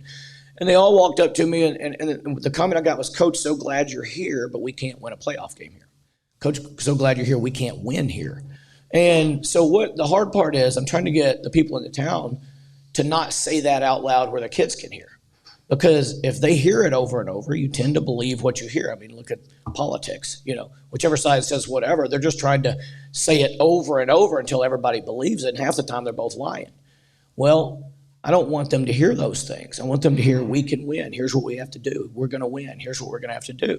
And so it was very similar in a lot of ways. PA, the kids believed they could win. They just didn't believe necessarily a state championship until we introduced it, and then they jumped on. And hopefully that's what's happening here. We've got to change the mindset of a group of people in the town because those people in town influence the kids. The kids are easy usually, but it's when they're out and about and hear how's this going to be? It's going to be tough. We haven't won. For some reason we can't win. That's what you have to overcome. The psychology of the game of football for coaches and kids is probably the biggest underrated thing that you have to deal with, I think, in all of football and all of coaching. I'm going to direct this to all 4 of you guys. I'm going to start with Braxton. Everybody knows Coach Kelly doesn't like to punt. We're kicking onside. Everybody knows that. But not everybody knows that everything is different with Coach Kelly. Film preparation is different. Practice is different. game day preparation is different. So I'd like to hear from all four of you guys about how you've handled that adjustment and how those adjustments are going to make you guys much more comfortable actually on game day when you start suiting up in a month and a half. Well, I mean, personally, like if it's a home game, like yesterday we had a team camp, started at 5 and we showed up at 4:30. That's when we had to be there. So it's a lot better not having a bunch of downtime, before games and not sitting there thinking what can go wrong, what will go wrong, and then, just being mentally prepared for it and not beating yourself before you get out there. So. Well, obviously in the past we've been not a pass-first offense, we've been a run-first offense, so I think that's definitely going to be a big jump for us and passing the ball more and not running. But I feel like we have a good group of guys this year where we can pass the ball. We got Peyton Sterr. He's obviously a really good receiver. We got Isaiah. So I feel like we have a really good group of guys to go out there and win. I think the intensity of every practice and how every throw matters, every play matters and everything, I think that's a really big deal about how you're either practicing getting better or practicing getting worse. I think that everyone really takes to that and does their best every day. I believe practice too. Normally in the past we've had a bunch of individual time, so I feel like there's a lot of missed time there. But this year it's you do a lot more 11 on 11, so it's more game-based practice, and you get a lot more game experience, I feel like. Okay, Coach. Heading into camp, coming out of camp, going into the season, what's some of the questions that you need to be answered in order to make you feel good where your team stands? That's a good question. Probably, there's a lot of attention to detail. I think, I learned this when I started coaching. As soon as we would lose, I would go to everybody else playoff games, or I'd go visit coaches and learn along the way and see what their philosophy was. And what I got out of it was there was two things. There was the kind of people that did a lot of things, and there was the kind of people like Mike Mayhem, who had a ton of success in Arkansas, obviously at Cabot. And he did a few things, but he did them really, really well. So I started reading books and trying to figure out what my best philosophy was going to be. And in The Art of War, Sun Tzu had something. He said, those that do a few things, you must prepare for the enemy. Those that do many things, the enemy must prepare for you. And so we do a million things, hopefully just slightly above average. So the unanswered questions are, were they able to take in these million things? And are we able to do them slightly above average? Because, a mistake in a football game, we did team camp last night, and we had 2 fumbles, and we had 2 interceptions. And we probably played the equivalent of a number of plays that you would play in a football game. And we're, it's padded and thud up and stuff like that. So it's more game-like. And the question is, can we do those little things that don't lose games for you? Really, that's what football is all about. I'm not being negative, but football is not about driving 18 play drives and taking 10 minutes off the clock. It's about making the fewest mistakes. It really is. Sacks are drive killers. The turnovers obviously are. If you're not able to put a 20-yard play in a drive, your chances of scoring are way lower than normal. So can we do these million things well enough? And that's the question that's got to be answered. Coach, we'll finish it up with this. You mentioned at the beginning, you don't want this to be about you and everything, but you've had quite a few, of all the success that you had at PA, there was plenty of, you mentioned Matt Stoltz. You can just go on and on about the players. Jason White, I know, was a big staple and a lot what you did. Madison Taylor was on your staff for a while, still there. So just talk, and also Adam DePriest that's now with you. Talk about just what those guys, you don't have to go into details about all of them, but just what some of those assistants and players have really just meant to your career overall. At the end of the year, when you have a football banquet, you stand there and they want the head coach to review the year or whatever. And what I've always said is if a coach is, everybody knows this, whether you're a CEO of a company or running a nonprofit or anything, if you surround yourself with good people, you've got a chance to be successful. And so I thought I've always done that. I've had the ability to be able to move guys around or hire who I wanted and that kind of stuff. And that was one of the things I wanted to be able to do in Sheridan, was put together a staff that I wanted to put together. And everybody needs to fit together to make a perfect puzzle. Things that I'm not good at, I need somebody on the staff that is. Things that my defensive coordinator is not good at, I need somebody on the staff that is. If my safeties coach or my receivers coach isn't good. I need somebody to do that. Well, I think that's what I've done is I've surrounded myself with people that make up for my deficiencies and that complement each other. And what in the end, you want a puzzle without a piece missing. And I think that's the start. And I think we've done a good job with that so far. At PA in the past, we had that. We had that with those guys. We had Todd Wood, who I think is one of the best defensive coordinators in the state. We took him out, or he left. He wanted to go, try something else, and that's what coaches do, and I'm glad.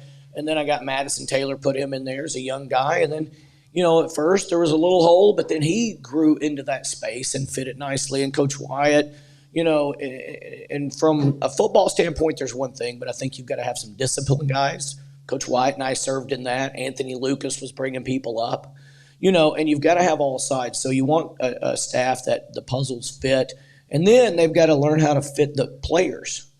And, you can say, people look and they go, are you running a system? And the answer to that is, I think everybody's running sort of a system, but it's how well you navigate and manipulate that system around your players. So if you look and we go, we had a Broderick Green, he ran for 1,900 plus yards, okay? When we were in 2013 and 14 and we didn't have that big-time running back that could make those plays, we'd run for 1,000 yards, and that'd be multiple backs doing it together 1,000 yards, 500, 600 yards. One of our best seasons ever was 2011. We went undefeated. It was the first undefeated team at PA. We didn't have a 1,000-yard back. We did have 3,000-yard receivers, and our quarterbacks threw for almost 6,000 yards. So, you manipulate it to what your players are. And do the same thing with the coaching staff, and you look around, and pretty soon you've got a group that just fits collectively together. And that's where I think we're headed at Sheridan. And hopefully we get there sooner than I think we will. But I know this, we're on the right track. And so, I'm just copying everything from coaching staff to what we did on the field, learned from that over the years from PA to Sheridan, and then picked up hopefully a lot of things along the way, other places I've been, other people I've gotten to talk to. That's where we are. And I don't know if it was you guys. I saw the first football poll come out like 2 weeks ago, and we were 15th out of 16. And 7 of the top 11 in our classification were in our conference. And so I look at that, and at first, it just pisses you off. You're just like, okay, you're looking for a reason to be pissed off a little bit at a time, and it did. But it doesn't piss me off at the people making the poll. And I don't know if that was y'all. Was that y'all? Okay. And that's fine if it was, because it's your poll. You get to do whatever you want to. If I come up with my own personal poll, I'd have ranked as 16th just to piss myself off, maybe piss the players off. But to say that is you look around, and that tells me there's a lot of good football. There's a lot of different people that have different views on how teams are going to perform this year. And it's our job to do all the things we've talked about with that staff and put it all together and be better than you guys thought, those people thought, our own crowd, our parents, and even our own teammates and our own coaching staff thought. When I walked in the door, I asked our coaching staff, where do you think we're going to be at the end of the year? And then I did something called backcasting, where as you pretend you get to where you want to, what are the things that would have stopped you? And we've got to beat all those things. And so, it comes down to the old adage, you need to overachieve. And so we need to overachieve in everybody else's eyes, and sometimes even our own. And that's what we're trying to do with that staff that we put together and the players that we put together. Good stuff. All right, guys. We appreciate y'all making the trip. Thank you. Summer is here, so it's time to get out and experience the natural state. And there's no better way than in a new Hyundai from Chris Crane Hyundai in Conway. It's always a party with people celebrating the great deals and stylish lineup of SUVs like the all-new Santa Fe. Plus, you get America's best warranty and Hyundai assurance. So come join the party at Chris Crane Hyundai. Right now, get 0% financing for up to 60 months or up to $4,000 bonus cash on a great lineup of new Hyundais at Chris Crane Hyundai on Museum Road in Conway. Some people appreciate the experience of living, the craftsmanship and sheer satisfaction of being exceptional. The Genesis Concierge makes finding your perfect vehicle effortless, like the Genesis GV80 with a standard 27-inch OLED navigation system, or the G90 with seat massage for ultimate comfort. When you're ready to experience what life offers, you're ready for Genesis. Genesis of Conway, the future of luxury today. A properly graded field is not only important for player safety, but also the field's health, and no company in the state matches the exceptional service and dedication like our friends at Athletic Field Service of Arkansas in Sherwood. From servicing all types of natural grass athletic fields that includes aerating, top dressing, and phrase mowing to a variety of residential projects, Jeremy Rice and his crew have you covered. They also offer an extensive list of infield renovation services. Call Jeremy at 501-416-1218. That's 501-416-1218 for your free evaluation, and check them out on Facebook or see what they have to offer online by visiting afsofar.com. Athletic Field Service of Arkansas, we got the dirt on your infield. All right. Up next, we got the Bismarck Lions. They're represented by head coach DJ Keithley, along with Benjamin Keithley, Caleb Eads, and Lucas Chapman. Coach, I will hand it over to you for an opening statement. I'm just glad to be here. I appreciate everything you guys do for the state and for the state of football. We think we're going to have a pretty good season this year, and we're just looking forward to what's coming up. So we're going to go ahead and ask you. So you guys, you got 10 wins last year, best season of all. You had 2 winning seasons prior to that. Got your quarterback coming back. You got a good bit. So just kind of talk about the expectations building off of last year. Oh, for sure. When we came to Bismarck, it was a program that was kind of in shambles. No wins previous. They hadn't had a winning season since 1996, I believe. So we had an uphill battle as we got there, but steadily growing that program to get it to where we're at. We're 10 wins last year. We've been to the playoffs the last 3 years, win the first round of the playoffs the last 3 years. And actually every year we've continued to grow and grow, and just to see the community develop. But last year we have one kid that's coming off of an offense that was a pretty high-powered offense. You got your quarterback coming, almost your entire offensive line coming, your whole receiving staff and running backs are all coming back. So there's going to be a high expectation that we should be able to put up some points, have success. You got a defense that all we did was lose a few linebackers. So we have every intention to replicate what we did last year and then continue to just move on and do things that we haven't done at Bismarck in a very long time. So expectations are high. These guys understand that we're going to come in here and we're going to compete in every game we play. We've had real success here lately in some 7-on-7 stuff. I saw Coach Kelly here just a second ago. We was able to see them over at Lake Hamilton tournament, which is a tournament we thought we did really well, competing against a lot of the larger schools. I think there's a school down in Louisiana, Calvary Baptist, that won the whole thing. We thought we had a shot to beat them in that semifinal game. So, we're a team that you can't sleep on anymore. Used to Bismarck was a powder puff game, and that's no longer the case. So we have some high expectations going into this season for sure.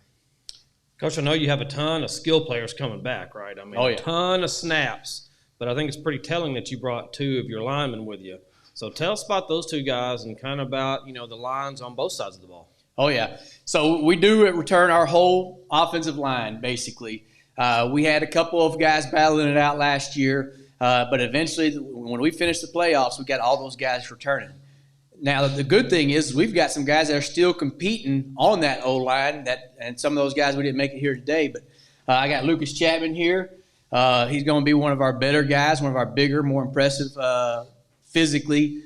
He's going to be a dude. And if he performs anywhere near what he did last year and this continues to make that growth as a player, we have high expectations. He's a guy that, to me, defensively, he's got a chance to play at the next level if he can get it figured out. But he's a force. You get him in practice, and he's somebody you have to game plan. There's no doubt about it. Everybody's going to have to game plan for him on that one side. He shuts it down. I got Caleb Eads. He's a senior. He's my utility guy. He's my quarterback on the O-line. He's my center. If I need a guard, wherever I need to do, he's my guy. He's the one telling everybody what they're doing whenever they're confused, when we make adjustments. But I have high expectations for these guys to step up into some leadership roles and help those other guys that are next to them. So, Coach, you moved to the 7-3A with 3A juggernaut Prescott in there. What are your overall thoughts on that conference move and that conference in general? Well, us and Prescott are developing somewhat of a history. 2 of the last 3 years, we will play them non-conference. We wanted to make them our first game of the season, kind of set the tone. In the last 2 years, they've had our number, and then we seem to always get beat by them in the playoffs. So 2 of the last 3 years, we've had to see them twice in a year, and they've beat us. They've started, and we see them every year in 7-on-7. We see them at team camps, and it's starting to get a little chippy between the two of us. For sure, they are a team that is a game that's circled for us on our schedule. I'm sure we are one that they've also got circled as well. It's a good little rivalry. I think Coach Glass over there at Prescott does a really great job of getting those guys fired up. I kind of made that comment to him the other day. If you go to a 7-on-7, when for some reason when Prescott's playing us, man, they are amping it up. The physicality, even in a 7-on-7, is going to go up. The trash talk going up. So you know that they're ready for us just as much as we are ready for them. Okay, Coach and players, coming off last year with that 10-win season, and then along with the experience coming back, just how have the energy been over the summer, over camp? Just how have that energy been? Well, you want to answer that? I feel like the energy's been pretty good. The whole team's been, I feel like, healthy and been putting that work in the weight room, and I feel like we'll have a pretty good season. No, I've been impressed. These guys, if you come out and you look at our team pregame, we don't have a whole lot of size. My tallest receiver is probably 5'9". So pregame, you're going to come out and you're just going to see, obviously, the other team's probably going to win. We're going to be the smallest team out there on the field. The difference is and this is where the testament to the character of these boys and the grit, they're going to get after it. We're going to work hard. They're going to work hard in the weight room. They're going to work hard on the field. They're going to put everything they got because they understand that, the road to the championship occurs in that off season. So it's been good for us, particularly this summer. Guys are showing up. They're getting it done. They're showing up for 7-on-7s. They're showing up for team camps, and they're ready to go and they're ready to compete. I guess for any of the players who want to answer, we already talked about Prescott coming into the conference. You were, going out of your way to play them before. Now you have to play them. What do you think seeing them not once but especially in the playoffs last year is going to do to kind of? You had a great regular season, but to kind of get that look at a team that's competing for a state title and what it takes to get to that level. What does a game like that last year kind of do for you going into this one? We love these hard games, against really good teams. It really prepares us for the season. Like last year, we played some games, kind of some cupcake games, and we kind of come out against some teams that come out slow. But we play these good teams, we come out, and it really helps us get a feel for how those playoffs are going to be. I think it really helped us slow down the stretch because we got down to the second round of the playoffs, and we kind of got hit in the mouth a little bit. But then that preparation for those really hard games kind of ignited that drive in us for that second half of that Charleston game, and we came back and won that one because of those hard games we played early in the season. Ben, I also wanted to ask you, you're coming off an all-state season, and you're one of many that we featured and one of many in the state who's playing for their dad. So talk about balance. I figured you probably knew this question was coming. Talk about balancing that, two competitors under the same roof, and just talk about how that goes. Oh, it's something. He yells at you, you're like, man, I hate this guy, but at the same time, it's like it's your dad. And he's probably right, so you kind of got to deal with it and just live with it and just fix it, whatever he's yelling at you about. And over the years, I've learned it's better just say yes, sir, instead of trying to fight it. And it's good though. It's because I get a lot of good work. I like that he's on my butt all the time, keeping me in the right lane, making sure I'm doing the right things. Overall, it's probably been great for my football career and my development as a person and a player. I try to keep him humble whenever we compete too. Yeah. What's I guess when you guys are having this conversation, what's the thing that keeps coming up of whether it's a certain thing on the field, off the field? What's the kind of consistent thing you guys are talking about, arguing about? Sometimes we see different things whenever you're we'll have a play. I'll read something, he'll see something different, and that's kind of we'll battle about that sometimes because I think I like to do things a little bit different. Maybe I'm a little more conservative than he is in the passing game, and he's maybe a little more aggressive than I am. Sometimes we'll get into it a little bit about that sometimes, but usually we can come to agreement and figure it out and be on the same ground. So, back on the momentum subject, obviously, like you mentioned, the comeback in the second half against Charleston was big. against a very good 3A team. What did that win at Charleston mean for the community and y'all's program as y'all continue a very good program over there at Bismarck? Well, there's no doubt that Charleston is a perennial powerhouse in 3A. When you go down, especially to be able to go down to Charleston, you get down at halftime. You think you're going to come out at halftime and turn the tides, and all of a sudden you get a fumble and they do a scoop and score, scoop and almost score, and then score on that very next play. And it's real easy to have just, let the wind not get knocked out of your sails. But this was a testament, and I've been on both sides of this. Back in 2010, whenever I was at Camden Harmony Grove, we go to Rivercrest, and it's 27-0 at halftime, and we ended up losing that game.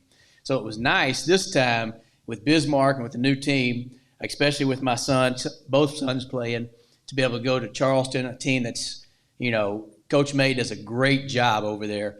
They had tremendous amount of talent. They're well coached.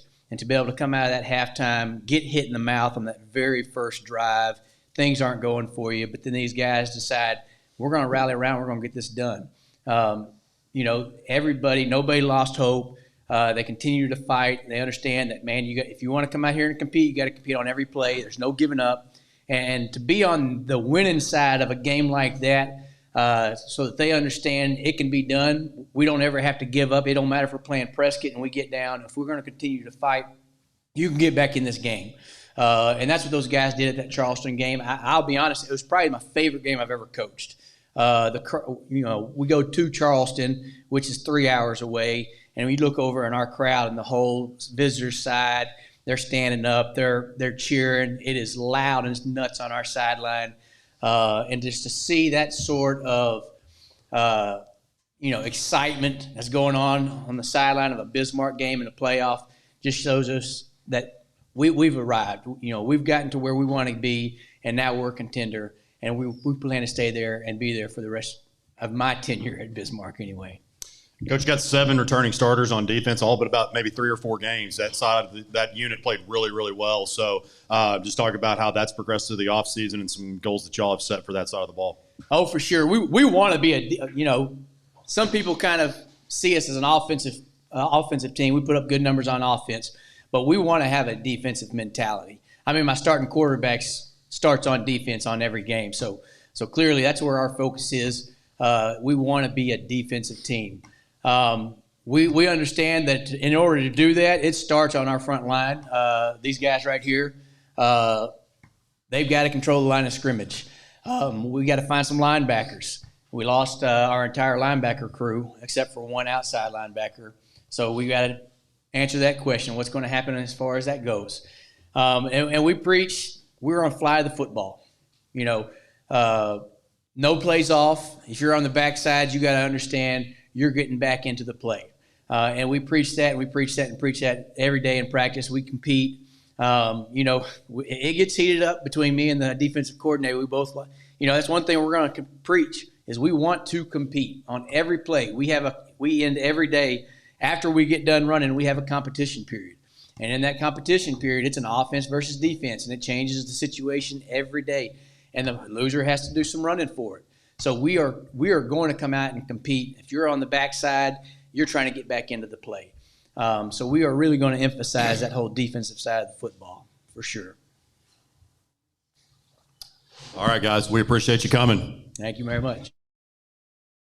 Summer is here, so it's time to get out and experience the natural state. And there's no better way than in a new Hyundai from Chris Crane Hyundai in Conway. It's always a party with people celebrating the great deals and stylish lineup of SUVs like the all-new Santa Fe. Plus, you get America's best warranty in Hyundai. So come join the party at Chris Crane Hyundai. Right now, get 0% financing for up to 60 months or up to $4,000 bonus cash on a great lineup of new Hyundais at Chris Crane Hyundai on Museum Road in Conway. Some people appreciate the experience of living, the craftsmanship and sheer satisfaction of being exceptional.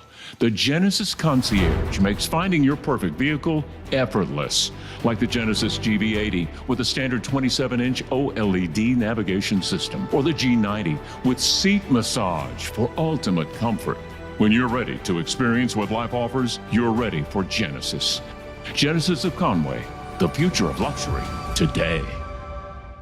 A properly graded field is not only important for player safety, but also the field's health, and no company in the state matches the exceptional service and dedication like our friends at Athletic Field Service of Arkansas and Sherwood. From servicing all types of natural grass athletic fields that includes aerating, top dressing, and phrase mowing to a variety of residential projects, Jeremy Rice and his crew have you covered. They also offer an extensive list of infield renovation services. Call Jeremy at 501-416-1218. That's 501-416-1218 for your free evaluation. And check them out on Facebook or see what they have to offer online by visiting afsofar.com. Athletic Field Service of Arkansas. We got the dirt on your infield.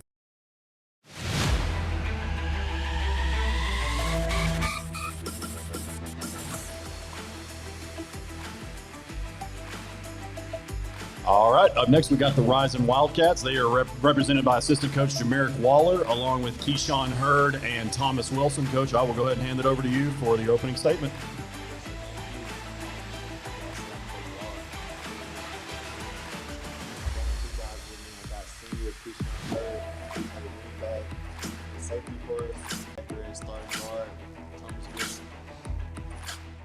Expectations this year, I mean, we're hoping to compete in conference, win some ball games, and make a run at the playoffs.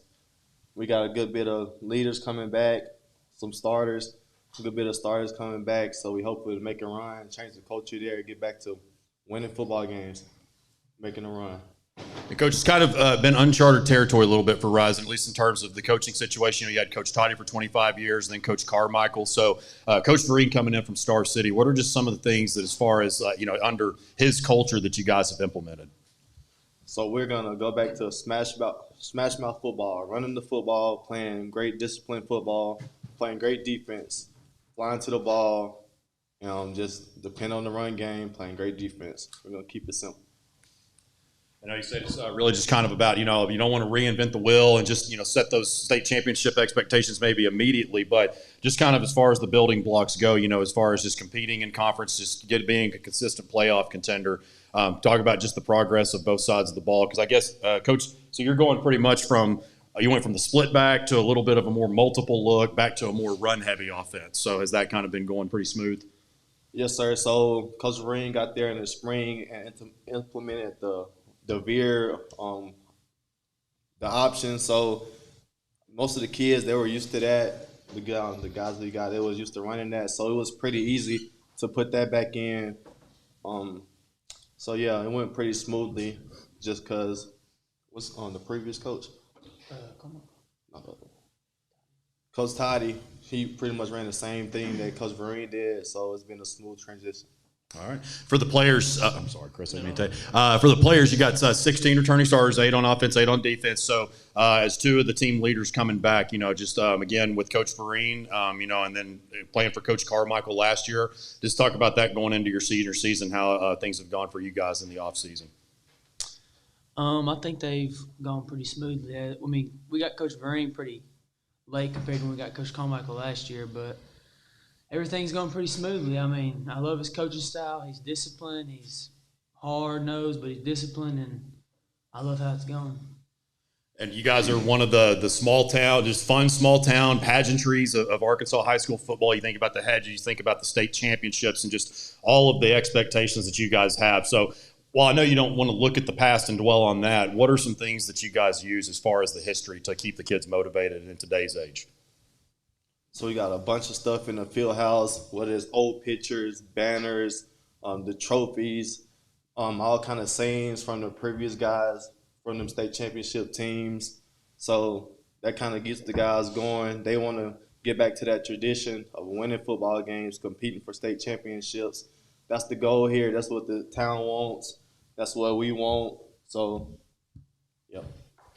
Coach, you said you're kind of going back to a smash mouth, running the ball style, and how well has that transition happened? Considering it sounds like you have a lot of experience coming back on both sides of the line. Yes, sir. So that's been smooth and easy. We got tough-nosed kids. Like these kids they want to hit, they want to run the ball hard. They'll run through a wall for you. So it's good having kids that you can coach like that here, and just for them to come in here and just want to be coachable and want to learn every single day. So that makes it makes it an easier job for all the coaches on the staff. And I want to ask the players, guys, I know the first 7 weeks of the season was pretty frustrating, but you go on that 3-game win streak, you win 3 of your last 4, of course, fell in the first round of the playoffs. But what does that do coming into 2024 just to be able to close it out with a strong start after the struggling, I guess, the first 6-7 weeks, like I'd mentioned? I mean, it gives a lot of confidence to us, but it still leaves a sour taste in our mouth because, I mean, we weren't a very good football team last year. And we got a lot of people coming back. We have a lot of people, starters coming back. We also have a lot of kids that didn't play last year that should have, that are also coming back, that are very athletic and talented, that'll help us moving forward. And I'm really excited about the season.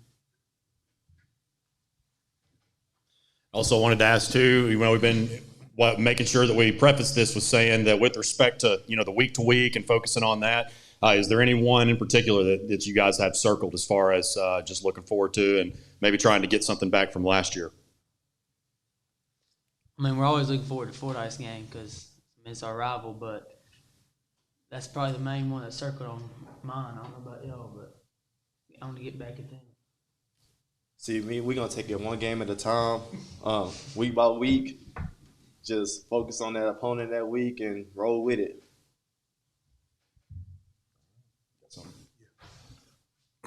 Coach, I asked the coach previously, and I always tend to try to ask this.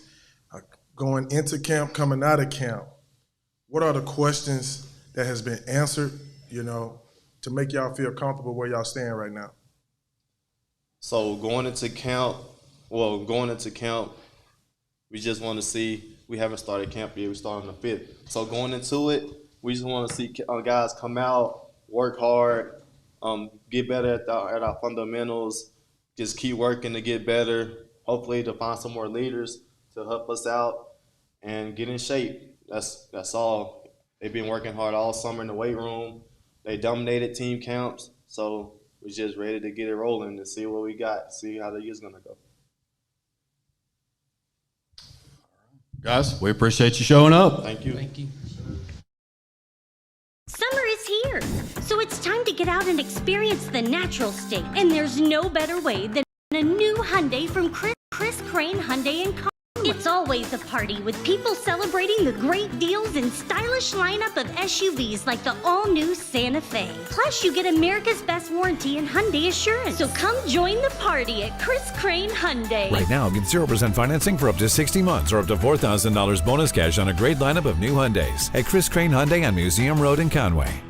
Some people appreciate the experience of living, the craftsmanship and sheer satisfaction of being exceptional. The Genesis Concierge makes finding your perfect vehicle effortless, like the Genesis GV80 with a standard 27-inch OLED navigation system, or the G90 with seat massage for ultimate comfort. When you're ready to experience what life offers, you're ready for Genesis. Genesis of Conway, the future of luxury today. A properly graded field is not only important for player safety, but also the field's health, and no company in the state matches the exceptional service and dedication like our friends at Athletic Field Service of Arkansas in Sherwood. From servicing all types of natural grass athletic fields that includes aerating, top dressing, and phrase mowing to a variety of residential projects, Jeremy Rice and his crew have you covered. They also offer an extensive list of infield renovation services. Call Jeremy at 501-416-1218. That's 501-416-1218 for your free evaluation. And check them out on Facebook or see what they have to offer online by visiting afsofar.com. Athletic Field Service of Arkansas. We got the dirt on your infield.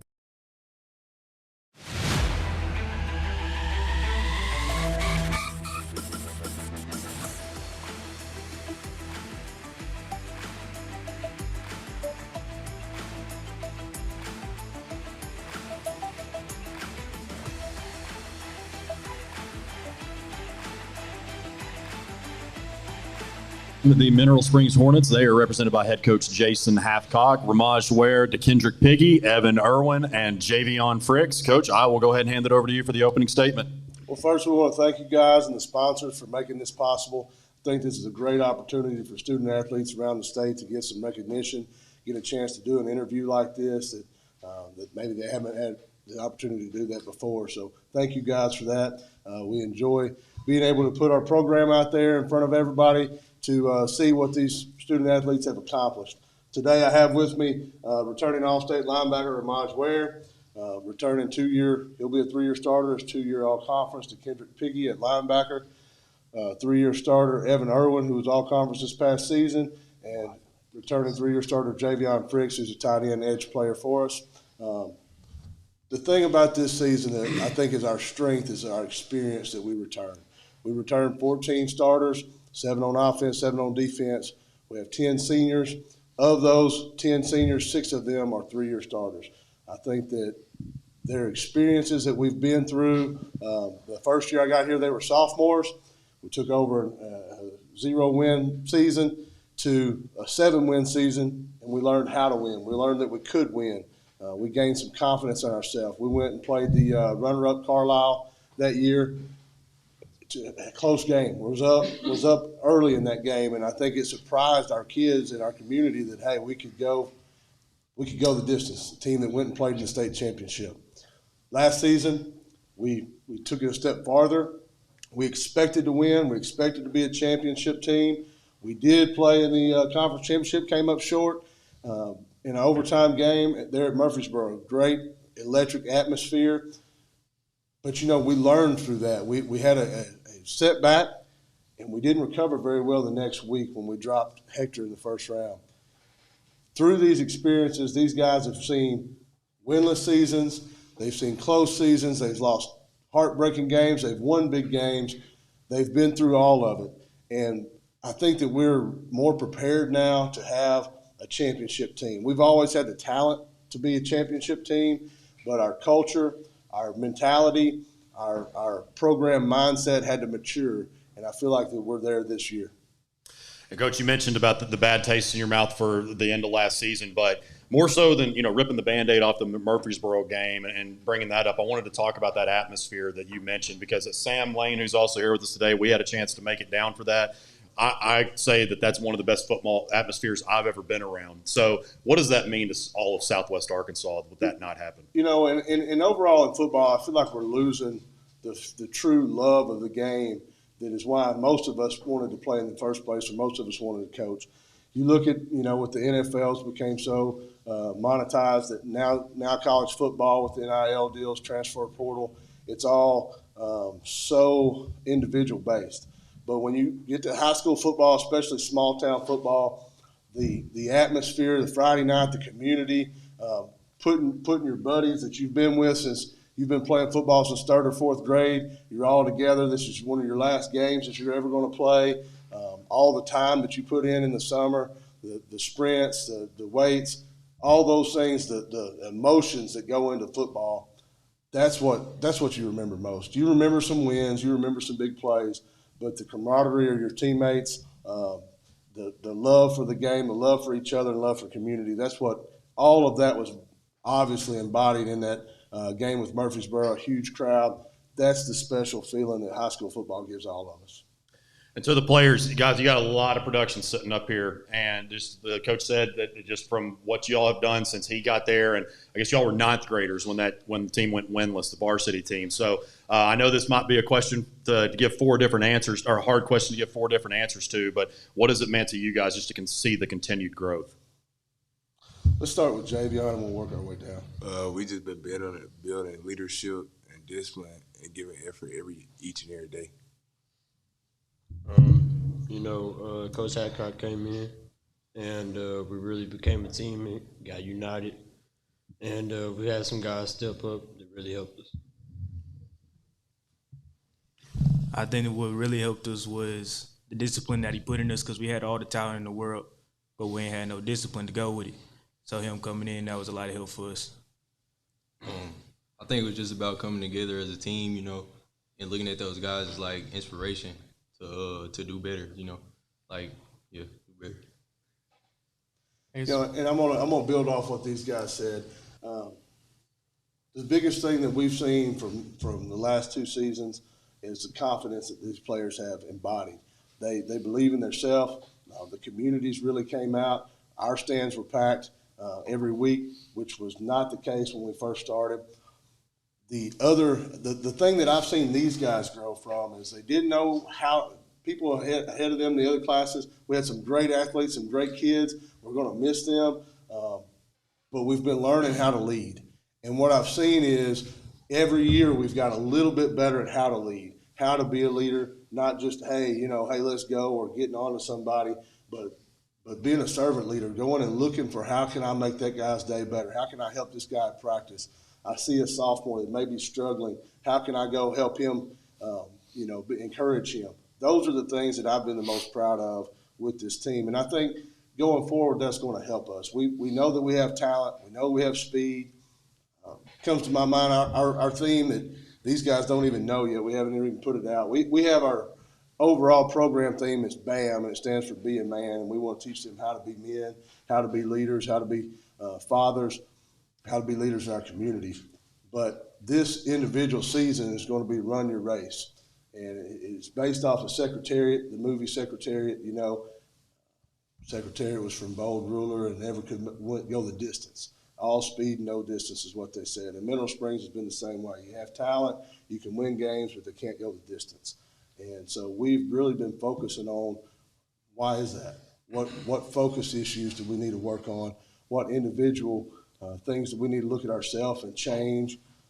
How can we sharpen our sword? And that's what we're focused on this season is competing in the race, running our race no matter what happens. We have some adversity that we've faced throughout these last few seasons. It's hurt us. So this offseason we've focused on having adversity, facing those things. Our schedule this season is tough.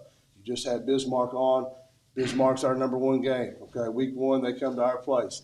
That will be a tough challenge. Week 2 we go to Fordyce. They're a traditionally powerhouse in football. We know that's going to be a tough game. We've seen them this summer. Then we have Equipment. We struggle with the pass. We're in Southwest Arkansas. We see a lot of run. We saw Hector.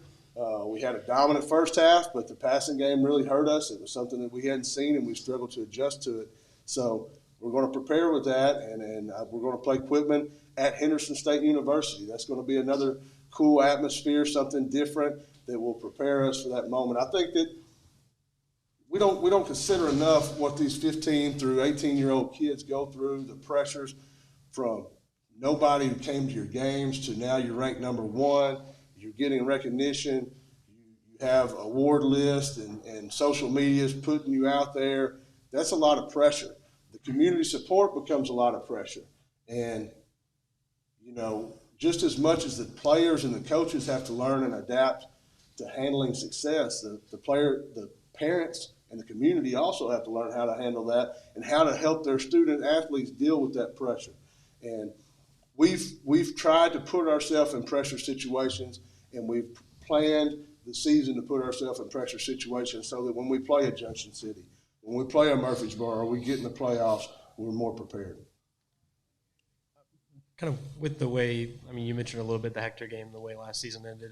Each coach would kind of handle that differently going into the next one, either kind of turning the page and not really focusing on that, or using that kind of as maybe a rallying cry of, look how close these things can be. How did you kind of approach the off season and using that as some sort of motivation for your team? We've been first round exits both years, and they were both close, so we're tired of that. But we really made it more of an analytical look. There's a obvious issue that we needed to address. That's why this continues to happen. Fool me once, shame on you. Twice, shame on me. We've lost twice in the first round.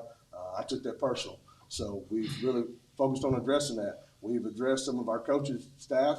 I feel like we've brought a lot more football knowledge and energy into our staff with new defensive coordinator, Dre Lawson, who is a second-generation coach coming from CrossFit. We added Keontae Larry to coach our skill guys on both offense and defense. He's from El Dorado. He's recently been at UAM. And now we also hired a new offensive line coach in Quentin Thornton from Prescott. Just played on a state championship team. So we're excited about the knowledge that they bring to us, the energy. I think that the players understand where we have not met expectations and what we have to do to get to the next level, and that's we'll win a state championship and win a conference championship first. All right, this question right here is for the players. I heard Coach say that the community is showing up, the community supporting you guys. So just amongst each one me how important it is for the community to rally behind you guys and what it means for you. Let's start this time with Marsh. It means a lot. Just looking up, seeing like your family, your people in the stands, just cheering you on, and stuff like that. You know, people bring you snow cones while it's hot at practice and stuff. You know, it means a lot, and I feel it makes us play better knowing that the community's behind us. I think the community being there, it really lifts our team morale, knowing that we got people on our backs, got people wanting us to play. It mean a lot for them to be out there, and we got to go out and provide for them on the field. You know, hold on, before we let Evan go, Evan, I want you to talk about this too, because I know you know your dad played there, your uncles played there, your grandparents played there. Talk about that too. Yeah, most of my family has played at Mineral, and another thing besides generation is being ranked #1 puts a lot of pressure on your team, and it's good to have a community that's there to back you for that. Being #1 is kind of hard because it's a lot of pressure on you and things like that. And I know my mom and dad them played at Mount Spring East too, so they're gonna coach me hard and stuff like that. We've had a lot of the people come up to these players. They want to speak to the players. They want to come pray for us. People want to help. They're excited. They want to see Mineral Springs do well. They want to see their student athletes do well.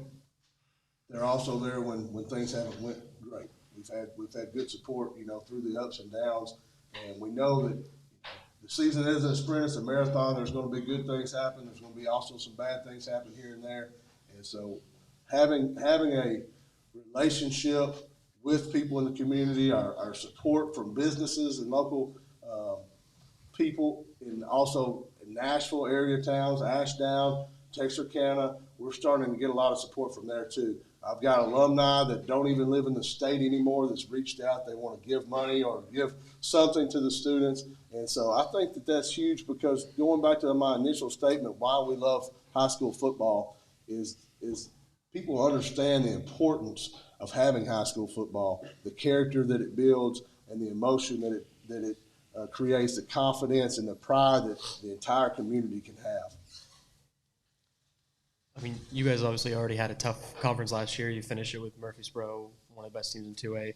This time around, Gurdon's coming down, Junction City, who a lot of people think is the best team in 2A already. I mean, how do you feel about kind of an even tougher conference this time around and then having to work your way through that? And I don't want to say this with any shade towards any other teams. There's great teams in our state. Junction City's great. Gurdon is much improved. We saw them this summer. Murfreesboro obviously is rolling. Cross County's an up-and-coming team. There's several more. I don't want to leave anybody out. Carlisle is still really good. Here's the thing, though. The #1 opponent we face is ourselves. In every game that we've played, the last 2 seasons I've been here, we have the talent to win every game. We have to execute. We have to not let ourselves beat ourselves. So that's our main focus. We're not really looking ahead to 1 week versus the next week. We've got to look at us. We've got to focus on running our own race. On top of that, the players that we have, I just want to touch on that just a little bit. I mean, to have a 3-year starter at quarterback that's threw for over 1,000 yards both years, that's huge. Just the confidence that I have in him. And then when you're throwing to a guy that's got 10 offers, Division I football offers too, that helps. Our defense, my 2 linebackers here, 3-year starters, they've both led the team every year in tackles. We may have the best linebacker crew in 2A, and I would challenge other classifications, to be honest with you. We're a 4-3-3-4 system. All of those guys are going to be seniors. All 4 linebackers are going to be seniors. We have a defensive end / outside linebacker now. He's transitioning to Jericho Gamble as a senior. I look for a huge year from him. The guy went from being 6'2", 220, and kind of pudgy and a little bit slow-footed to he runs a 4.7 right now, and he looks like a Greek god. He's ripped up. He looks great. Excited about his season. Our secondary, we have a 3-year starter, senior, in Nadarius Vaughn leading the secondary. Very excited about them. We've seen him really take on a role in trying to mentor the younger guys in those new positions. We have some upcoming juniors that stepped up last year late in the last couple games and in the playoffs with Brandon Allen, David Garcia, Wesley Kirkendall now is going to be a starter on our offensive line. And then we've got an incoming freshman, which I've never in my life started a freshman on the high school team, but he's definitely worthy. He's competed very well this summer, and Deshaun Hawkins. Most freshmen aren't 6 foot, 300 pounds and can move and lift what he can lift. And so he's pretty impressive. We're excited about what he can help bring to our football team. But, I don't want to leave people out, but we've got maybe one of the faster teams. I've got 3 guys right now that are trying to find a place on the field. They're on the second string right now. They're all running 4.5 on our laser. So we've got the talent, but we have to have the focus. We have to have the stamina to withstand an entire season, withstand 15, 16 weeks of football. You've already been going in the summer with team camps and things. And so, it's a grind. And to handle that on top of your academics and everything else that's going through your mind as a 15 through 18-year-old kid is a lot. But I think that we're now better prepared than we ever have been. All right, guys, we appreciate you making the trip. Thank you. Thank you. Summer is here, so it's time to get out and experience the natural state. And there's no better way than in a new Hyundai from Chris Crane Hyundai in Conway. It's always a party with people celebrating the great deals and stylish lineup of SUVs like the all-new Santa Fe. Plus, you get America's best warranty and Hyundai assurance. So come join the party at Chris Crane Hyundai. Right now, get 0% financing for up to 60 months or up to $4,000 bonus cash on a great lineup of new Hyundais at Chris Crane Hyundai on Museum Road in Conway. Some people appreciate the experience of living, the craftsmanship and sheer satisfaction of being exceptional. The Genesis Concierge makes finding your perfect vehicle effortless, like the Genesis GV80 with a standard 27-inch OLED navigation system, or the G90 with seat massage for ultimate comfort. When you're ready to experience what life offers, you're ready for Genesis. Genesis of Conway, the future of luxury today.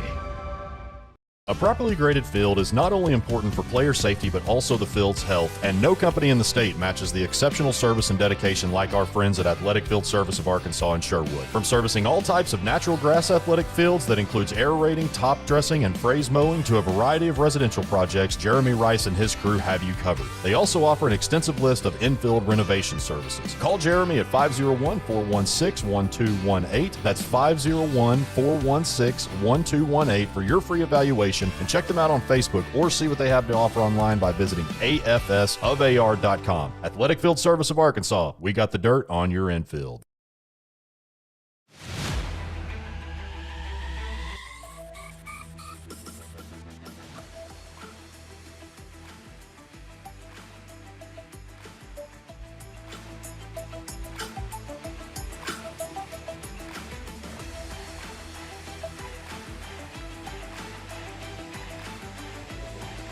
All right, up next, we've got the Joe T. Robinson Senators, and they are represented by assistant coach Tyler Updergrove, along with Tank Reese, Michael Hayes, Joshua Smith, and Tyson Braden. Coach, I'll go ahead and hand it over to you for your opening statement.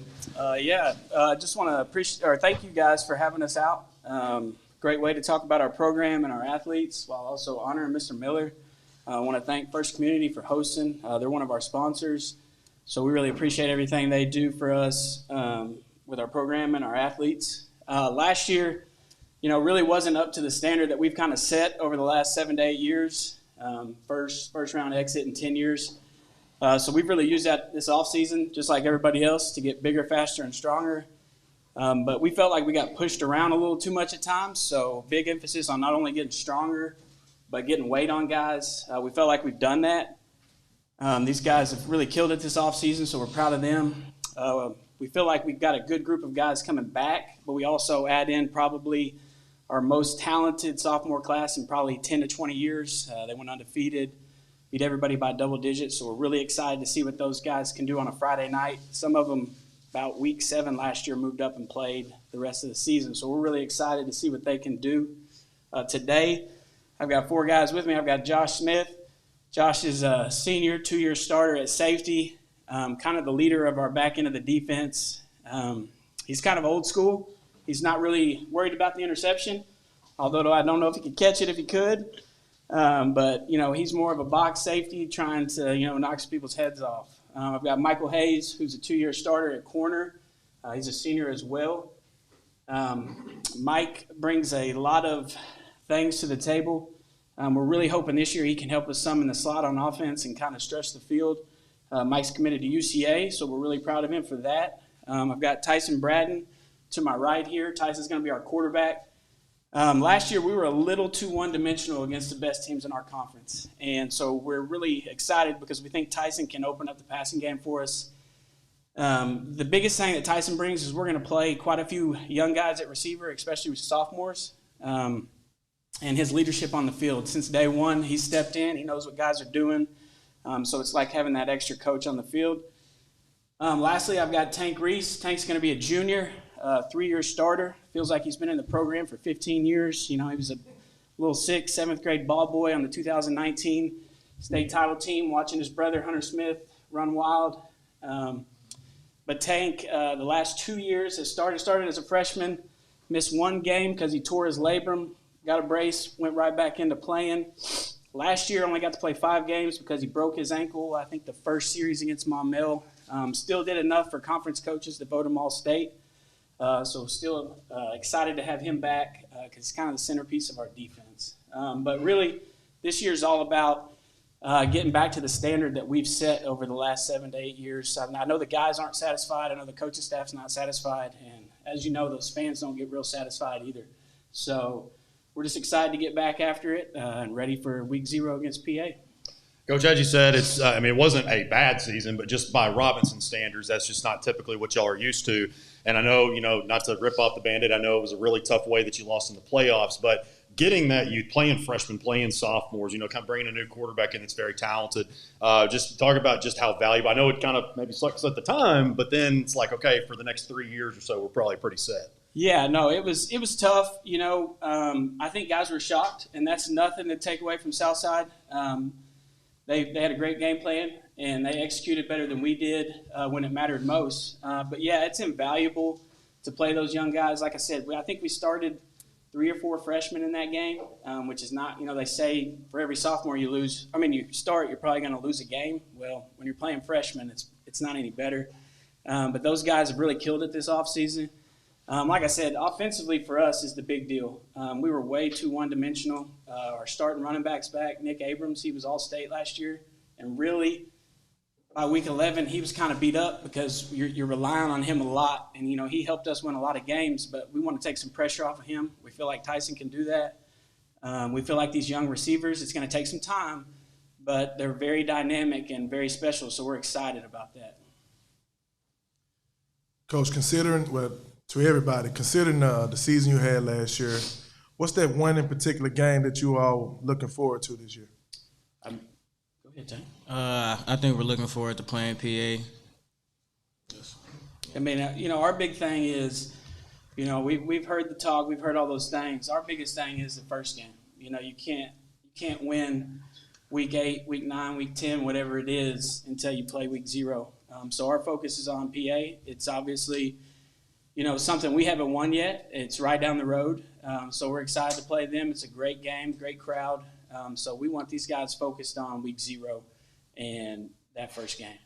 And speaking of that, I think I've covered it since y'all started it in 2020 every year. And that's something Coach Scola and I have talked about many times is, that's not gone your way in some bad ways sometimes. But you look at just what was that 2021, got mercy ruled, and then you won 14 straight and won a state championship. Yeah. So how does playing a team of that caliber really set the tone for your season?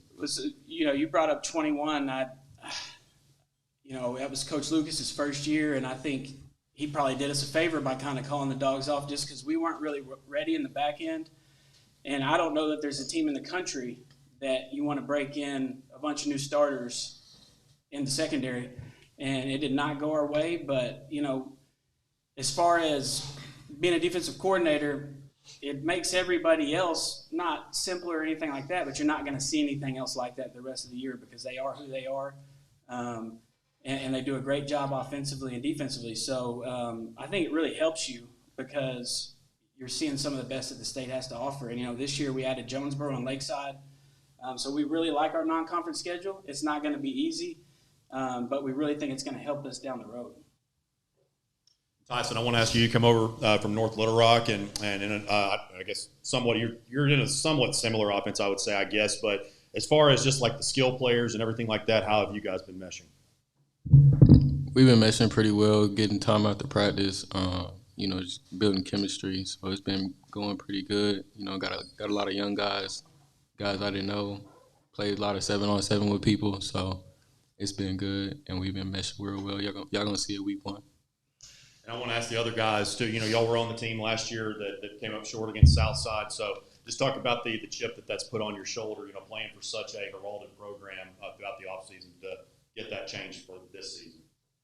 I feel that we have a lot of confidence this year because we have a new quarterback as well and a different chemistry, learning from each other and basically having a bigger brotherhood and coming together as a team. Last year we wasn't really on top of that, but this year we more closer and have that brotherhood. Yeah, and I would like to add on to that. I feel like that loss last year, first round of the playoffs, brought us together more as a team. Our maturity level built, and I feel like week 1 y'all gonna see something. I feel as we wouldn't have to deal with that this year, as now we have the ability to put the ball in there and spread the ball around on offense, and we have a big return in defense, which gonna make stats like always. Coach, you mentioned some of those freshmen, being sophomores this upcoming season, just how special of a group they are. What makes them so good, and who specifically are you looking forward the most to really seeing them develop over their few years here? Yeah, I think for us, it's really the receiving core as a whole. We got guys like Trey Petty, Jaden Todd, Kyron Grimes. We have a running back who named Bryson Cunningham. He had probably 25, 30 touchdowns last year, ran for over 1,500 yards in 9 games. He is extremely fast. He was part of the 4x1 team that won the state track meet. So was Mike as well. I think the biggest thing is they just know how to play football. Sometimes you get some freshmen who don't know the game, their IQ's not there, and they really understand that.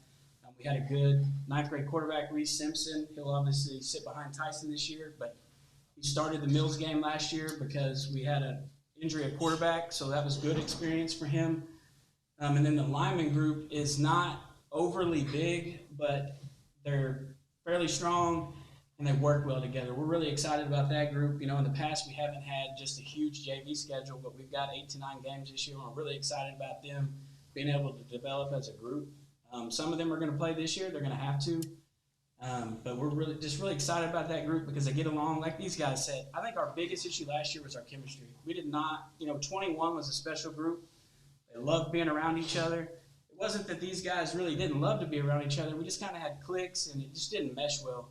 But this group, you almost have to kick them out of the field house to go home at night and remind them we've got families, But they're in a group chat together. They're always talking, and they're just much closer than we were last year. We don't talk a ton about special teams, but y'all just have one really good kicker. You got some depth. The Tate brothers starting there. So I know, was it John that tore his ACL? He did. So talk a little bit about them. It's not very common that you have depth at that position, but let alone quality depth at that. Yeah, so I hate it for John. Last year in March, he tore his ACL in soccer, and he's a great soccer player. I actually am an assistant soccer coach, so I spent a lot of time with John.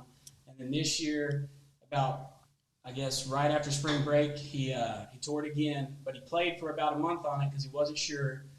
He's already had surgery. We're really hoping he can make it back. Not so much, for us, but it's his senior year, and like you said, he's got a special leg. We really think that he can kick in college. But his little brother, William, another soccer player, he's got a really good leg as well. And the biggest thing about those two kids is that there's just not much that seemed to faze him. John basically won us the BB game last year. He hit 3, 35-plus long field goals, and that's just such a huge asset, to know if we get it here, we've got 3 points. Makes it easier on the offense, takes a little pressure off of the play calling, that kind of stuff. And we've got another sophomore that we really like in Grant Treader. So like you said, we've got it. It's not usually something you have in high school, so we're really excited about that. All right, guys. We appreciate you coming over. Thank you for having us. Summer is here, so it's time to get out and experience the natural state. And there's no better way than in a new Hyundai from Chris Crane Hyundai in Conway. It's always a party with people celebrating the great deals and stylish lineup of SUVs like the all-new Santa Fe. Plus, you get America's best warranty and Hyundai assurance. So come join the party at Chris Crane Hyundai. Right now, get 0% financing for up to 60 months or up to $4,000 bonus cash on a great lineup of new Hyundais at Chris Crane Hyundai on Museum Road in Conway. Some people appreciate the experience of living, the craftsmanship and sheer satisfaction of being exceptional. The Genesis Concierge makes finding your perfect vehicle effortless, like the Genesis GV80 with a standard 27-inch OLED navigation system, or the G90 with seat massage for ultimate comfort. When you're ready to experience what life offers, you're ready for Genesis. Genesis of Conway, the future of luxury today. A properly graded field is not only important for player safety, but also the field's health, and no company in the state matches the exceptional service and dedication like our friends at Athletic Field Service of Arkansas and Sherwood. From servicing all types of natural grass athletic fields that includes aerating, top dressing, and phrase mowing to a variety of residential projects, Jeremy Rice and his crew have you covered. They also offer an extensive list of infield renovation services. Call Jeremy at 501-416-1218. That's 501-416-1218 for your free evaluation, and check them out on Facebook or see what they have to offer online by visiting afsofar.com. Athletic Field Service of Arkansas. We got the dirt on your infield.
All right, up next, we have the Fordyce Redbugs. They are represented by head coach Tim Rogers, Vincent Stroud, along with Andrell Ellison and Brenton Sledge. Coach, I will hand it over to you for the opening statement. Thank you all for inviting us. I'm glad we get to be here, and just proud for our program that we get recognized like this, and the young men that we brought up here represent our program the way that they're supposed to be represented. Thank you.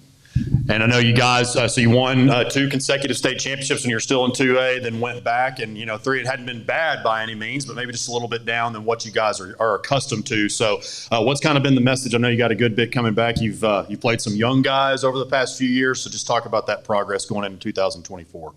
Well, one of the things that we really talked about this year was finishing ball games and kind of gaining a yard. Last year we lost 2 big ball games because we couldn't gain a yard and a half.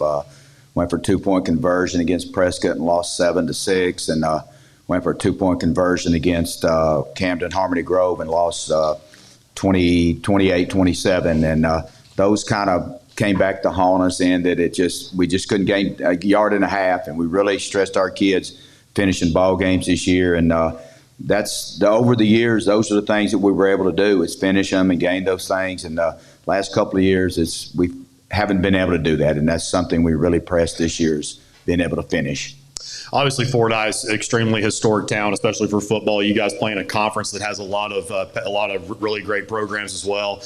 Probably the most unique, I would say, at least up there, is the Rison and Fordyce. So just talk about that. I've had a chance to cover that game many times, and just what that game does for both of those communities and the excitement that it brings.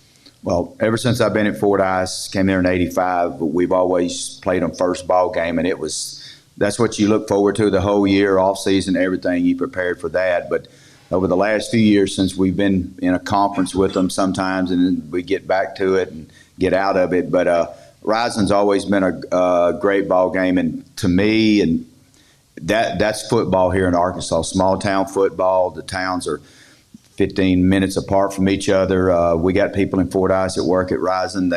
People in Rison work at Fordyce. We go to church together, and that's what it is. And it's a rivalry, but it's not a bad one. I mean, the people know each other. They pick at each other, and kids play hard against each other. And it's fun to be part of that rivalry here in Arkansas. It's pretty telling. You bring a freshman here with you, Andrew Ellis. I mean, that's not something. I think we've had a few sophomores, but going to run the offense for you. Talk about that a little bit. Yes, we made a decision this year because of some circumstances that happened at Fordyce.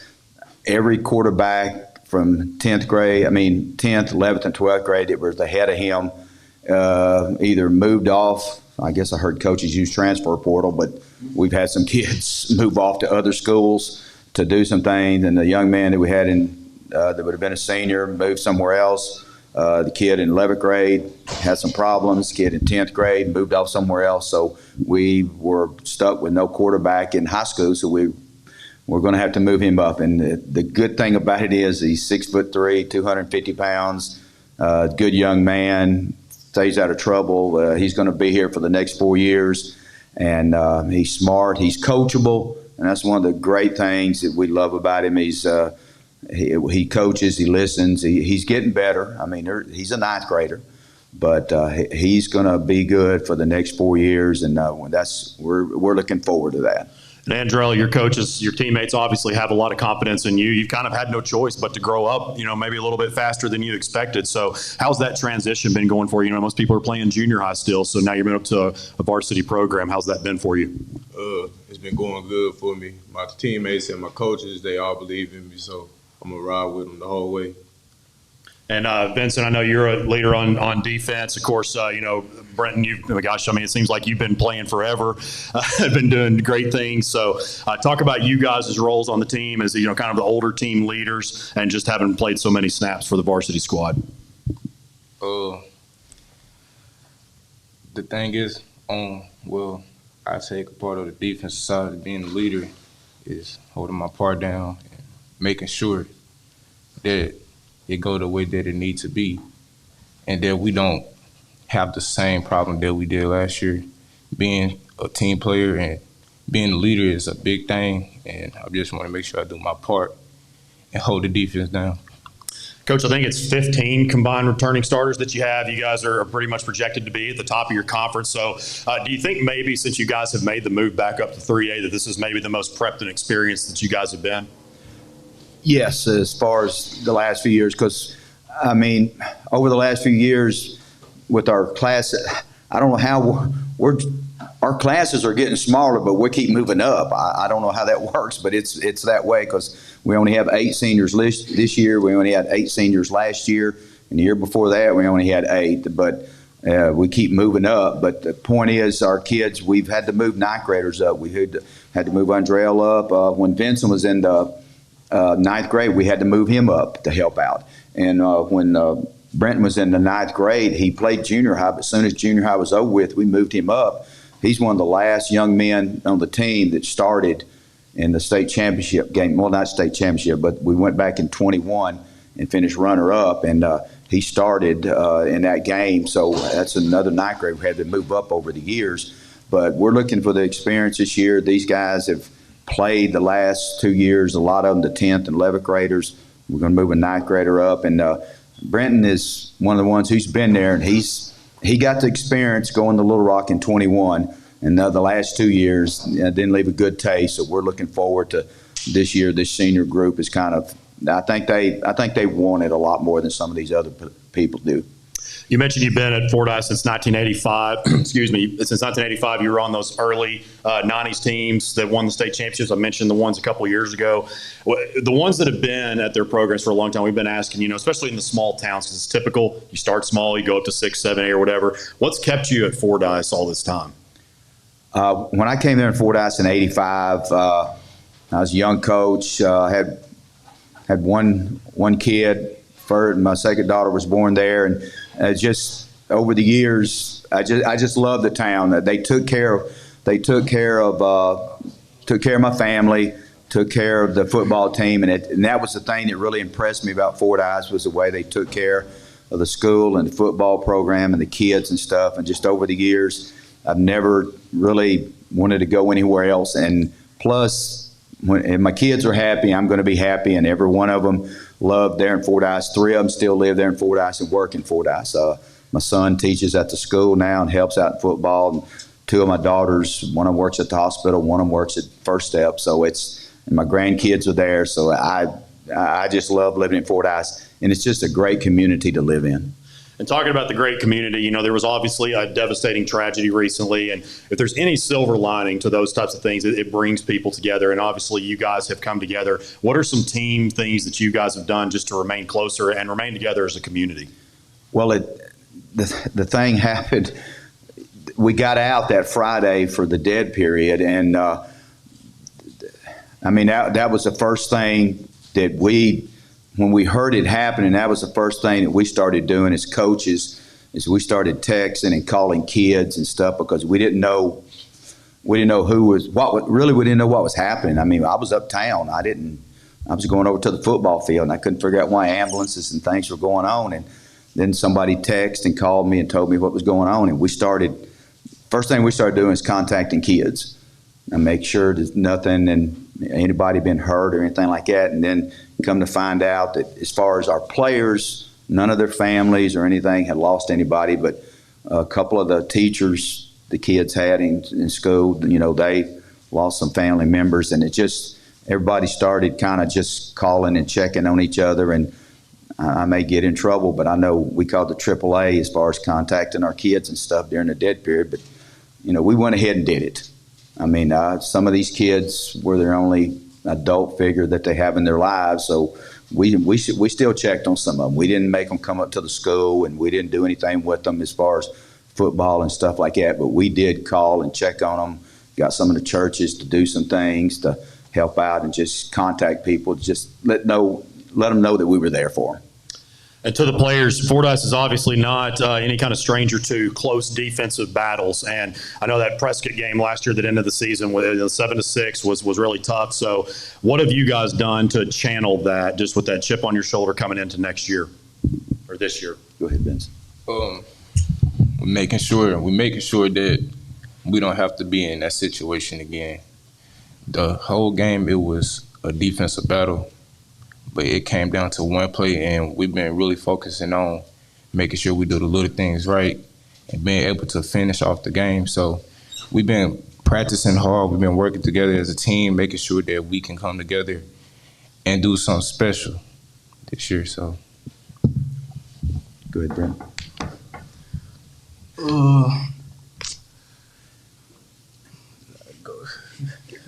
You all right, bro? Go ahead, Brent. Practice at the end day, hard, like how you want to play in the ball game, and go. Well, I know these are the ones. The reason why I brought these young men is sometimes they may not speak a lot and say a lot, but they're kind of our leaders. I know Brenton. He's part of those. One of the last part of those championship teams that we had, and he works and does, and he leads by example a lot of times. And defense-wise, I know unless it comes down to it right there at the end of a ball game, this young man's not going to be on defense. He's quarterback, and he's the only one we got. But he has played defense for us. I know in junior high he's pretty good on defense, but we got to have him at quarterback. But that's one of the things. And Vincent's, he's a young man that's going to play a lot for us and do some things on defense this year, because that was some things last year that we really had to straighten up. We had to be able to make stops when we needed to, and that's one of the things he really talked about that, and he's gotten a lot better. That's the reason he's here. All right, guys, we really appreciate you making the trip up. Yes, sir. Appreciate Y'all can take your nameplates with you. Summer is here. So it's time to get out and experience the natural state. And there's no better way than in a new Hyundai from Chris Crane Hyundai and Conway. It's always a party with people celebrating the great deals and stylish lineup of SUVs like the all-new Santa Fe. Plus, you get America's best warranty and Hyundai Assurance. So come join the party at Chris Crane Hyundai. Right now, get 0% financing for up to 60 months or up to $4,000 bonus cash on a great lineup of new Hyundais at Chris Crane Hyundai on Museum Road in Conway. Some people appreciate the experience of living, the craftsmanship and sheer satisfaction of being exceptional.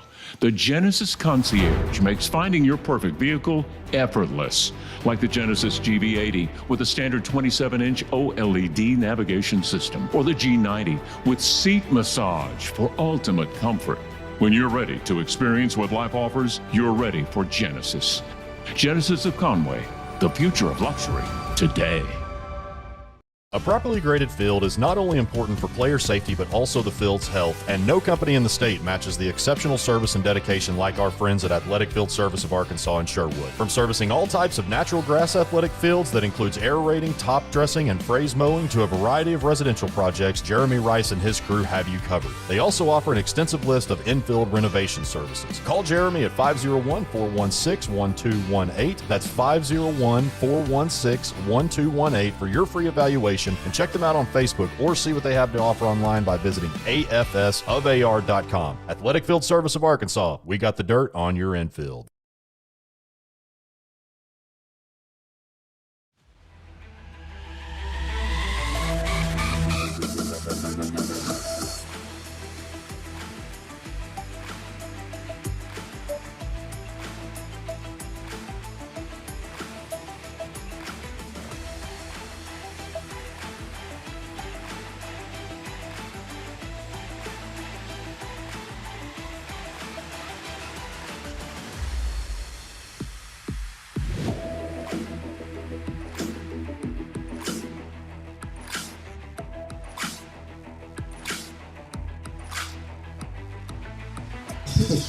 All right, up next, we got the boys from the Q, the Quitman Bulldogs. They are represented by head coach DJ Mars, Bryson Thacker, along with Jeremiah Green and Jordan Morpain.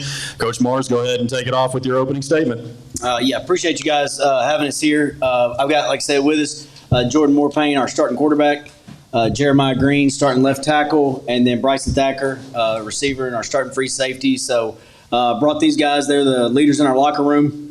Bryson, the only senior. We've got 5 seniors this year, going to be a really young football team. Like I said, probably 2 of those 3 seniors starting right now. So a lot of sophomores playing from our junior high team last year that moved up. A couple of them played in the playoff game. So, going in still our second year in 3A and going to be dealing with, again, playing with a lot of young guys. So probably the best numbers we've had, sitting with 34 on the roster currently, which is the largest team we've had since I've been there. Plenty of young guys and rotating in. Really excited about this group for the next couple of years, and even the small senior class that we have, they've got a lot of experience, been together all the way through 7th grade. They were a small class all the way through, so really excited to watch them lead and see what we can do this year.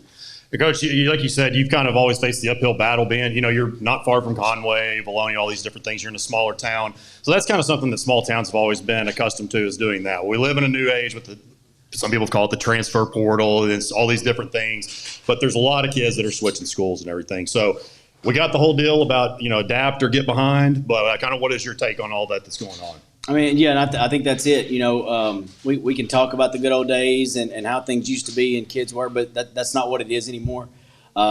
Kids want to go to places where they have facilities, opportunities. We've had a lot of kids transfer in, and when they do, one of the first things they want to do is they want to go through the school. They don't really come to the field house so they want to see good facilities and have those opportunities from the parents in. And then, what appeals to kids, facilities, jerseys, social media, are they going to get looks to, go to the next level, or colleges there, watching you practice in the spring and things like that, I guess, have played a big role in it, especially when so many schools close together. They don't have to move far or move at all now. Just drive a little bit further to the next town over and have that opportunity. Coach, you've been on a pretty good run of making the state playoffs. So needless to say, just making the state playoffs probably isn't your goal anymore. But you also have a super young team. So not just making the state playoffs is not necessarily the goal, moving much deeper, but talk about, adjusting to a much younger roster and then still getting to that next level. Yeah, and we always say, that was the goal for a while, and since we've been there, whatever the past few years have been, the goal now, that's kind of the baseline. Like we're in the playoffs, we're going to compete to get there, and then it's how far can we go. We had last year we lost in the first round, but the 3 years previous to that, we couldn't get over that second round hump. It was to get to Thanksgiving and practice on Thanksgiving. So that's kind of the next step to get there. That's something that's never been done in Equipment, and something that this group certainly wants to do. And Jordan, you had a good season as a sophomore. You've got a pretty decent-sized guy here blocking for you, and I know that y'all graduated, a couple offensive linemen. But as far as just having a guy as quality as Jeremiah being up there on the front for you and the rest of your offensive line, how much easier did that? And I don't want to say easy, but how much better did that make the transition as far as being a sophomore quarterback? I would say that it made it really easy, and especially last year having. It is from left side to right side was amazing offensive line. Just having Jeremiah back is I can trust him, and he'll have my side. And I want to follow that up. Grayson Ely was the receiver. Yeah, Grayson Ely, you lost him. It's just unbelievably fast, a lot of production. Rison, you're kind of stepping up into that role, kind of as one of the top skilled, maybe the top skill player in the offense now, alongside Jordan. So talk about that as far as your role expanding in this year. So I gotta step up and make the plays that he would have made. I might not be as fast as him, but I just gotta be able to make plays, make people miss, and do my role and make sure I get everything done.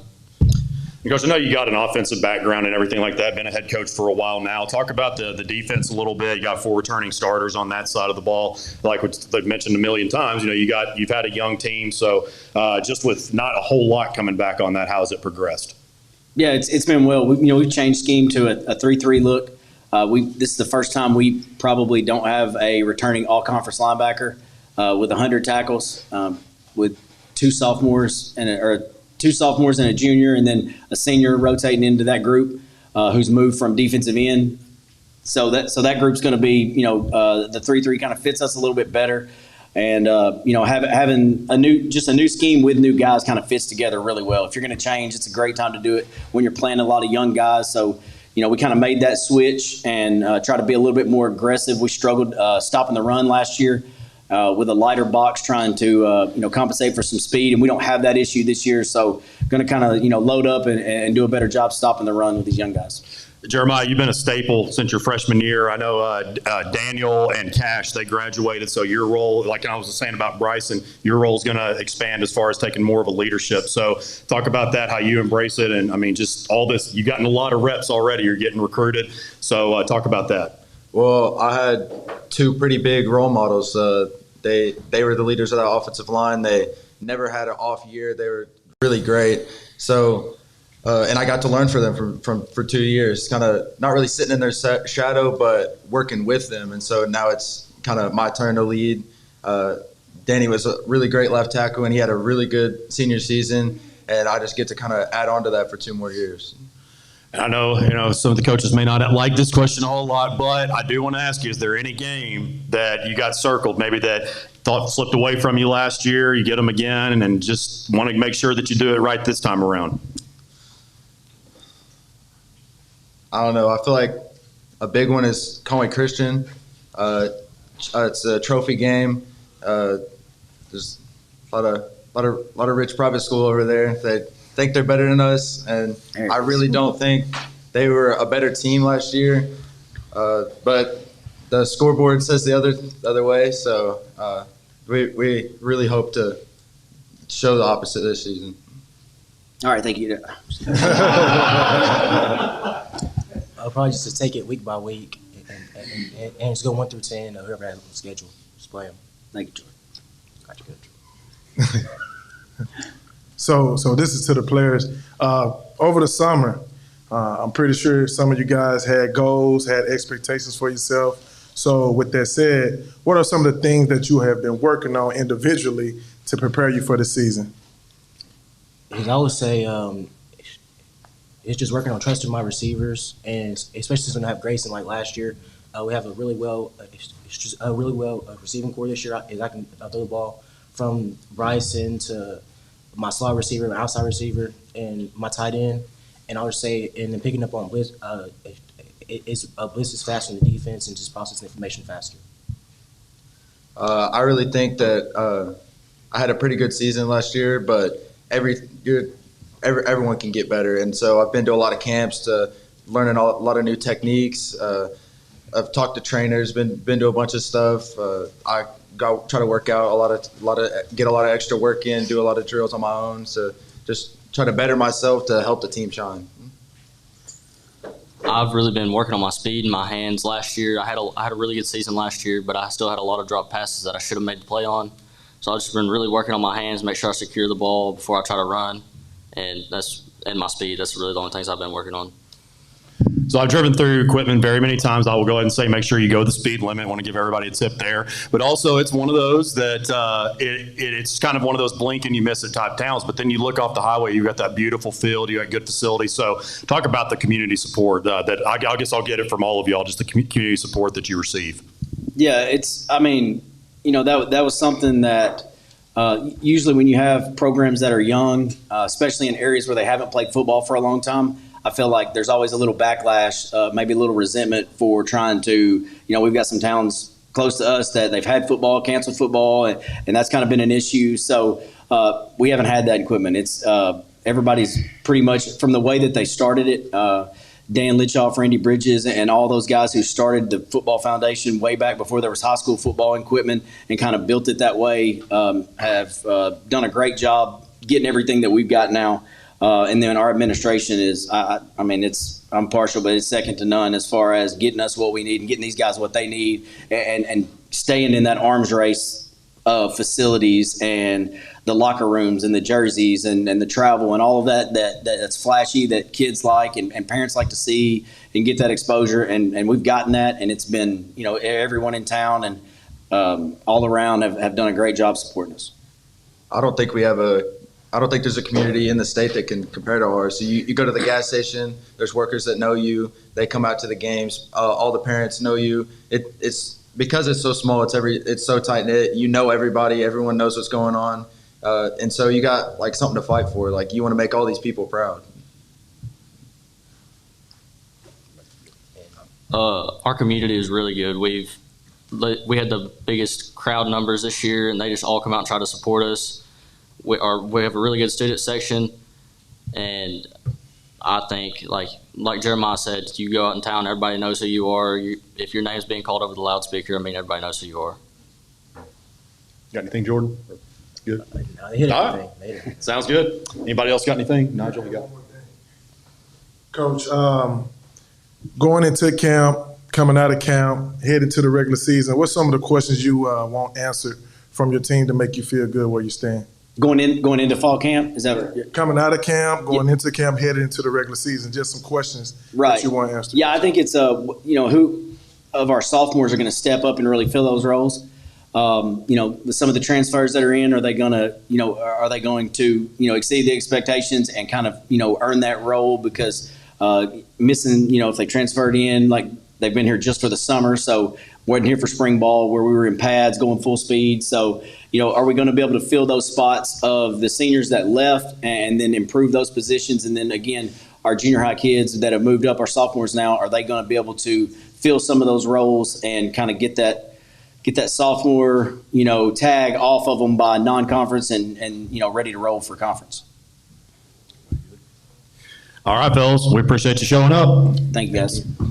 Summer is here, so it's time to get out and experience the natural state. And there's no better way than in a new Hyundai from Chris Crane Hyundai in Conway. It's always a with people celebrating the great deals and stylish lineup of SUVs like the all-new Santa Fe. Plus, you get America's Best Warranty and Hyundai Assurance. So come join the party at Chris Crane Hyundai. Right now, get 0% financing for up to 60 months or up to $4,000 bonus cash on a great lineup of new Hyundais at Chris Crane Hyundai on Museum Road in Conway. Some people appreciate the experience of living, the craftsmanship and sheer satisfaction of being exceptional. The Genesis Concierge makes finding your perfect vehicle effortless, like the Genesis GV80 with a standard 27-inch OLED navigation system, or the G90 with seat massage for ultimate comfort. When you're ready to experience what life offers, you're ready for Genesis. Genesis of Conway, the future of luxury today. A properly graded field is not only important for player safety, but also the field's health, and no company in the state matches the exceptional service and dedication like our friends at Athletic Field Service of Arkansas and Sherwood. From servicing all types of natural grass athletic fields that includes aerating, top dressing, and phrase mowing to a variety of residential projects, Jeremy Rice and his crew have you covered. They also offer an extensive list of infield renovation services. Call Jeremy at 501-416-1218. That's 501-416-1218 for your free evaluation, and check them out on Facebook or see what they have to offer online by visiting AFS of